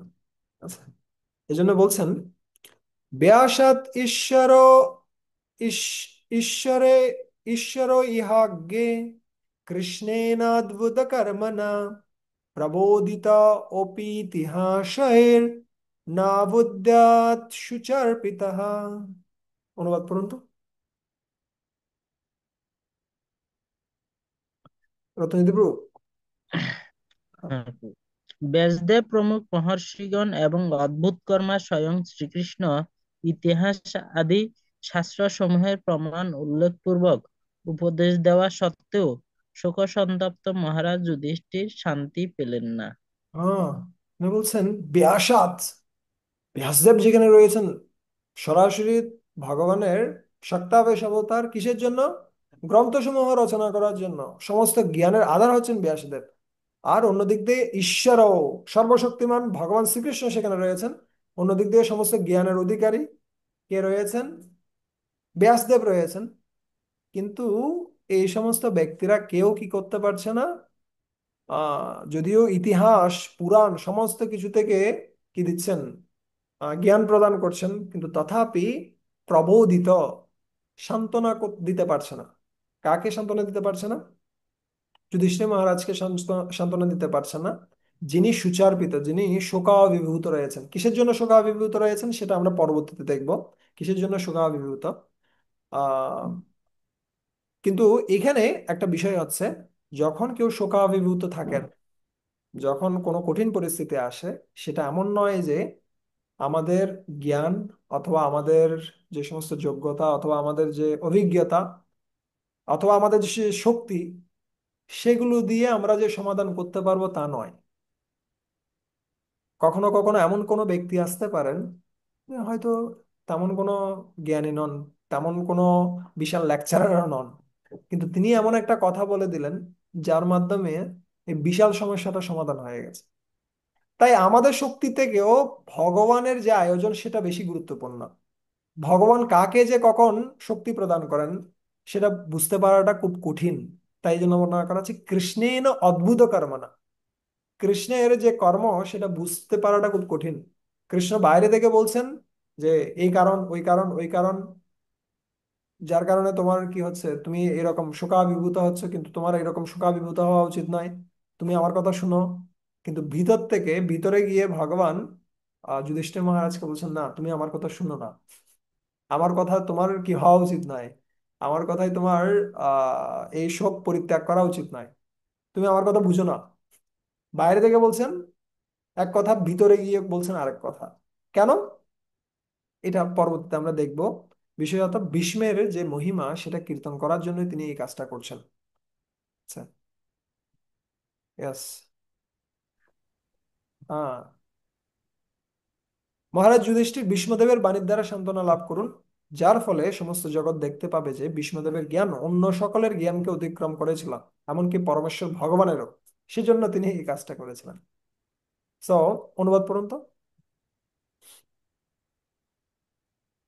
হে মুনিগণ, ধর্মপুত্র মহারাজ যুধিষ্ঠির তাঁর আত্মীয় ও বন্ধুবর্গের মৃত্যুতে সাধারণ জাগতিক মানুষের মতো শোকাভিভূত হয়েছিলেন এবং এইভাবে স্নেহ ও মোহের বশীভূত হয়ে তিনি বলতে লাগলেন। হুম, তিনি সাধারণ মানুষের মতো মোহগ্রস্ত হয়ে গেছিলেন, যেটা আমরা দেখতে পাই প্রথম আহ অধ্যায়ের ভগবত গীতাতেও একই বিষয়টা রয়েছে। সো মোহগ্রস্ত হয়ে তিনি কি বলছেন? অহমে পশ্যতা জ্ঞানম হৃদি রূরম দুরাত্মনঃ পারক্যস্যৈব দেহস্য বহবো মে অক্ষনির্হতা। অনুবাদ। মহারাজ যুধিষ্ঠির বললেন, হাই, আমি অত্যন্ত পাপিষ্ঠ। আমার হৃদয় গভীর অজ্ঞানতায় আচ্ছন্ন। এই দেহ যা অবশেষে অন্যদের বক্ষ, তারই তারই জন্য আমি বহু বহু অক্ষৌহিণী সেনা বধ করেছি। হ্যাঁ, দেখুন এই যুদ্ধ কিন্তু তিনি করতে চাননি, কিন্তু তিনি করেছিলেন ভগবানের আদেশে। এবং এই যুদ্ধ ছিল ধর্মযুদ্ধ। তার এই ক্রোধ ছিল সম্পূর্ণরূপে ন্যায়সঙ্গত ক্রোধ, তথাপি তিনি সম্পূর্ণরূপে দায়িত্বটা নিচ্ছেন। এটা হচ্ছে বৈষ্ণব। বৈষ্ণব তিনি কি করবেন? তিনি যদিও কোনো কোনো সময় তাকে রেগে যেতে হতে পারে, অথবা কারো বিরুদ্ধে কঠিন কোনো ব্যবস্থা তাকে নিতে হতে পারে, অথবা দেখা গেল তাকে ক্রাউড কন্ট্রোলের দায়িত্ব দিয়েছে, মানুষকে ঠেলে বের করে দিতে হচ্ছে মন্দির থেকে, কিন্তু তার ফলে এমন নয় যে তিনি খুশি হবেন। তিনি আনন্দে নাচতে নাচতে বললেন, আরে আজকে দেখেছিস, হাজার হাজার মানুষকে মন্দির থেকে বের করে দিলাম, কি শক্তি আমার। অথবা সে বলবে না, আজকে এই বেটাকে দেখিয়ে দিয়েছি, এ তো সবসময় বিশাল বিশাল কথা বলে, আজকে আমি একদম দেখিয়ে দিয়েছি ওকে। না, ভক্তকে যদিও মাঝে মাঝে খুব কঠিন কাজ করতে হয়, তথাপি তার হৃদয়টা থাকবে কোমল। সে সবসময় অনুতাপ করবে যে আসলে আমাকে এই কঠিন কাজটা করতে হচ্ছে, যদিও আমার এরকম কঠোর হওয়া উচিত নয়, তবে আমাকে হতে হচ্ছে। সো আমরা কঠিন কাজ করছি বলেই যে আমাদের হৃদয়টাও কঠিন হতে হবে তা নয়। যেমনটা আমরা এখানে দেখতে পাচ্ছি, যুধিষ্ঠির মহারাজ নিজেকে কি করছেন, ধিক্কার দিচ্ছেন। একই জিনিসটা আমরা দেখতে পাবো কার ক্ষেত্রে? উম হনুমানের ক্ষেত্রে। হনুমান যখন লঙ্কায় আগুন দিয়েছেন তখন তিনি পরবর্তীতে এসে বলছেন, দেখো আহ কিসের ক্রোধের কি ফল। এই ক্রোধের ফলে আমি সমস্ত লঙ্কায় আগুন লাগিয়ে দিয়েছি, কিন্তু এর ফলে সীতা দেবীও তো মারা যেতে পারতো, অশোক বনেও তো আগুন লেগে যেতে পারতো। সে নিজেকে ধিক্কার প্রদান করছেন। তাই ভক্ত কখনো মনে করবে না যে না আমি ক্রোধান্বিত হয়েছে এটা ভালো কাজ করেছি, না, সেটাকে কখনো সে কি করবে না, আস্বাদন করবে না, বরঞ্চ সেটার জন্য সবসময় অনুতাপ করবে। এই জন্য এখানে বলছেন এই শরীরটি প্রকৃতপক্ষে অন্যের উপকারের জন্য, পারক্যস্যৈব দেহস্য, যদিও অন্যদের উপকারের জন্য, কিন্তু আমি কি করেছি, এই অনিত্য শরীর দিয়ে এই বিরাট হত্যাকাণ্ড ঘটিয়েছি এই শরীরের জন্য, যেটা আসলে কুকুর শিয়ালের ভক্ষণ। মৃত্যুর পরে সেটা অন্যদের দ্বারা কি হবে, হয় আগুন খাবে, অথবা কে খাবে, অথবা শিয়াল কুকুর খাবে, অথবা ঈগল খাবে, কিন্তু সেই শরীরের জন্য আমি এতগুলো মানুষকে হত্যা করেছি। আর কাকে কাকে হত্যা করেছি, বাল দ্বিজ সুরিন মিত্র, পিতৃ ভাতৃ গুরুদ্রোহ, ন মে সন্নিরয়ান মোক্ষ, হি ওপি বর্ষয়া বর্ষয়ুতায়ুতৈ। বলছে আমি বালকদেরকে হত্যা করেছি, আমি দ্বিজদেরকে হত্যা করেছি, ব্রাহ্মণদেরকে। ব্রাহ্মণ মানে হচ্ছে কে, যেমন অশ্বত্থামা আদি অনেক ব্রাহ্মণ, দ্রোণাচার্যকে হত্যা করা হয়েছে, ব্রাহ্মণ। সুরিন মিত্র, পিতৃ ভাতৃ গুরুদ্রোহ, এদের অনেক ব্যক্তিকে আমি হত্যা করেছি। আর এর ফলে কি হয়েছে, আমার অবশ্যই নিরয়ে যেতে হবে। আর নিরয়ে গেলেও, নিরয় মানে হচ্ছে কোথায়, নরকে যেতে হবে। আর সেখানে যদি আমি হাজার হাজার বছর থাকিও আমার মুক্তি হবে না, আমার এই যে পাপের বোঝা সেটা কখনোই লাঘব হবে না। আচ্ছা, নৈনরাজ্ঞা প্রজা ভর্তুর ধর্মযুদ্ধে বদো দিশম, ইতি মে ন তু বোধায় কল্পতে শাসনম বচঃ। সো কল্পতে শাসনম বচঃ। আচ্ছা, অনুবাদটা পড়ুন তো। ন্যায়সঙ্গত কারণে প্রজাপালক রাজা শত্রু বধ করলে কোনো পাপ হয় না, কিন্তু শাস্ত্রের এই সমস্ত অনুশাসন আমার ক্ষেত্রে প্রযোজ্য নয়। আহ বলছে যদি কেউ কি করে, খারাপ কার্য করে, তাদেরকে হত্যা করলে কি হবে না, পাপ হবে না, কিন্তু সেটা আমার ক্ষেত্রে প্রযোজ্য না। কেন প্রযোজ্য নয়? উম আচ্ছা,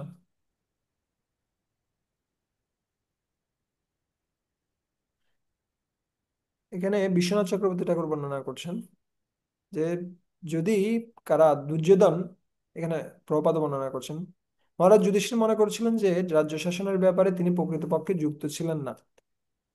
দুর্যোধন সেই কার্য ভালোভাবে সম্পাদন করছিল এবং প্রজারা সুখেই ছিল, কিন্তু তার ব্যক্তিগত লাভের জন্য দুর্যোধনের কাছ থেকে রাজ্য ছিনিয়ে নিতে তিনি এতগুলো প্রাণীর হত্যা সংগঠন করেছিলেন।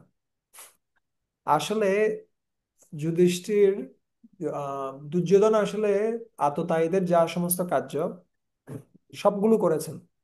আমরা ভগবত গীতায় দেখেছি আততায়ী তারা যে সমস্ত কার্য করেন, এই 6টি কার্য, কারো বাড়িতে আগুন লাগিয়ে দেওয়া, কারো স্ত্রী হরণ করা, ঠিক আছে, তা কাউকে হত্যা করার প্রচেষ্টা করা, এই সমস্ত কার্য করেছেন। কিন্তু তথাপি তিনি দুর্যোধনের সম্বন্ধে একটাও খারাপ কথা চিন্তা করছেন না। বৈষ্ণব সবসময় ক্ষমাশীল, যদিও সে কঠিন কোনো অপরাধ করছে, তথাপি তার বিরুদ্ধে তাকে অ্যাকশন নিতে হচ্ছে অনেক সময়, কিন্তু হৃদয় থেকে তিনি কারো অপরাধ গ্রহণ করেন না। তো এইখানে তিনি নিজে কি নিচ্ছেন, এই দোষের ভারটা নিচ্ছেন, যে আসলে আমি আমি দোষী, আমার জন্যই কি হয়েছে, এত বিশাল আহ কার্য সম্পাদিত হয়েছে, এত বিশাল মৃত্যু, এত বিশাল মানুষের পরিমাণ মানুষের মৃত্যু হয়েছে। ঠিক আছে, তো দেখুন যদি এইভাবে সবাই চিন্তা করতে থাকে যে আসলে আমি দোষী, অন্য কেউ দোষী নয়, আমিই দোষী, তাহলে এই জগৎটা বৈকুণ্ঠে পরিণত হবে। কিন্তু উল্টোটা হয়, যখন কোনো সাফল্য আসে সবাই সেটার ভাগ নিতে চায়। সাফল্যের অনেক পিতা, কিন্তু ব্যর্থতার হচ্ছে অনাথ। ব্যর্থতার কেউ কি নিতে চায় না, দায় নিতে চায় না। কিন্তু কেউ যদি ব্যর্থতার দায় নেয়, অথবা যদি দোষ, নিজেকে দোষী মনে করে, তাহলে স্বাভাবিকভাবে এই জগৎটা খুব সুন্দর হবে। কেন বলছেন, আমি স্ত্রীলোকদের বহু পতি এবং বান্ধবকে বধ করেছি, এবং এইভাবে আমি এতই শত্রুতা সৃষ্টি করেছি যে জাগতিক কল্যাণ সাধনের দ্বারা তা অপনোদন করা সম্ভব নয়। আমি অনেক স্ত্রীলোকদের হত্যা করেছি, স্ত্রীলোকদের পতিকে হত্যা করেছি, বান্ধবকে হত্যা করেছি। এভাবে তিনি চিন্তা করছিলেন যে যদি আমি কিও করি, অশ্বমেধ যজ্ঞ, তখন ভগবান কৃষ্ণ তাকে বলছেন, ঠিক আছে, তুমি অনেক হত্যাকাণ্ড করেছো, তাহলে তুমি কিছু অশ্বমেধ যজ্ঞ করো, তাহলে হয়তো এটা চলে যাবে। না, অশ্বমেধ যজ্ঞ করলেও যাবে না। কেন অশ্বমেধ যজ্ঞের ফলে আর একটা অশ্বকে হত্যা করা হবে। সো ইতিমধ্যে অনেক মানুষ হত্যা হয়েছে, আবার যদি আরো হত্যা করি, সেটা হচ্ছে কিসের মতো? কোনো একটা পাত্র, সেটাতে সুরা রাখার ফলে সেটা অপবিত্র হয়েছে, সেখানে আরো বেশি যদি আমি সুরা দিয়ে পরিষ্কার করতে চাই, তাহলে সেটা কখনো পবিত্র হবে না। তাই আহ, আমি যদি আরেকটা হত্যার ব্যবস্থা করি, অথবা এই যে অশ্বমেধ যজ্ঞ আদি বিভিন্ন যজ্ঞ করি, তথাপি এই ব্রহ্ম হত্যা থেকে মুক্ত হতে পারবো না। এই সুরার দৃষ্টান্তটা দিচ্ছে ষষ্ঠ স্কন্ধে। উম হ্যাঁ, এটা এখানেও প্রদান করা আছে। यथा पंखेन पंखाभो शूरया वा शूरकृतं भूतहत्यं तथैव एकं न यज्ञैर्मष्टुमर्हति। অনুবাদ পড়ুন তো। কর্দ কর্দমের দ্বারা যেমন কর্দমাক্ত জল পরিশ্রুত করা যায় না, অথবা সুরার দ্বারা যেমন সুরা কলঙ্কিত পাত্র পবিত্র করা যায় না, তেমনি যজ্ঞে পশুবধ করে নরহত্যাজনিত পাপও রোধ করা যায় না। হুম। সো এভাবে যুধিষ্ঠির মহারাজ তিনি কি করছেন? তিনি নিজেকে ধিক্কার দিচ্ছেন, নিজেকে দোষী মনে করছেন।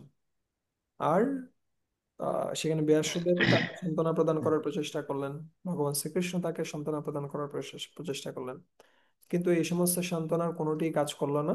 তখন ভগবান শ্রীকৃষ্ণ তাকে নিয়ে গেলেন কোথায়? তাকে আবার কুরুক্ষেত্রে নিয়ে গেলেন। যে কুরুক্ষেত্রে এত মানুষের হত্যা হয়েছে, সেই কুরুক্ষেত্রে আবার নিয়ে গেলেন কেন? সেখানে ভীষ্মদেব রয়েছেন। ভীষ্মদেবের কাছ থেকে তিনি জ্ঞান গ্রহণ করে তারপরে তিনি কি হবেন? তিনি পরিতৃপ্ত হবেন। এবং এভাবে ভগবান কৃষ্ণ সমস্ত জগতের কাছে ভীষ্মদেবের যে মহিমা সেটা প্রকাশ করতে চাইছেন। তো সেটা আমরা আগামী সপ্তাহে, আগামী ক্লাসে আমরা দেখব। ঠিক আছে। সো আগামী শনিবারে আমাদের, আপনাদের কারো প্রশ্ন রয়েছে? প্রশ্ন আমরা আজকে না নিই, পরবর্তীতে আমরা নিতে পারি। আহ আগামী সপ্তাহে, আগামী শনিবারে আমাদের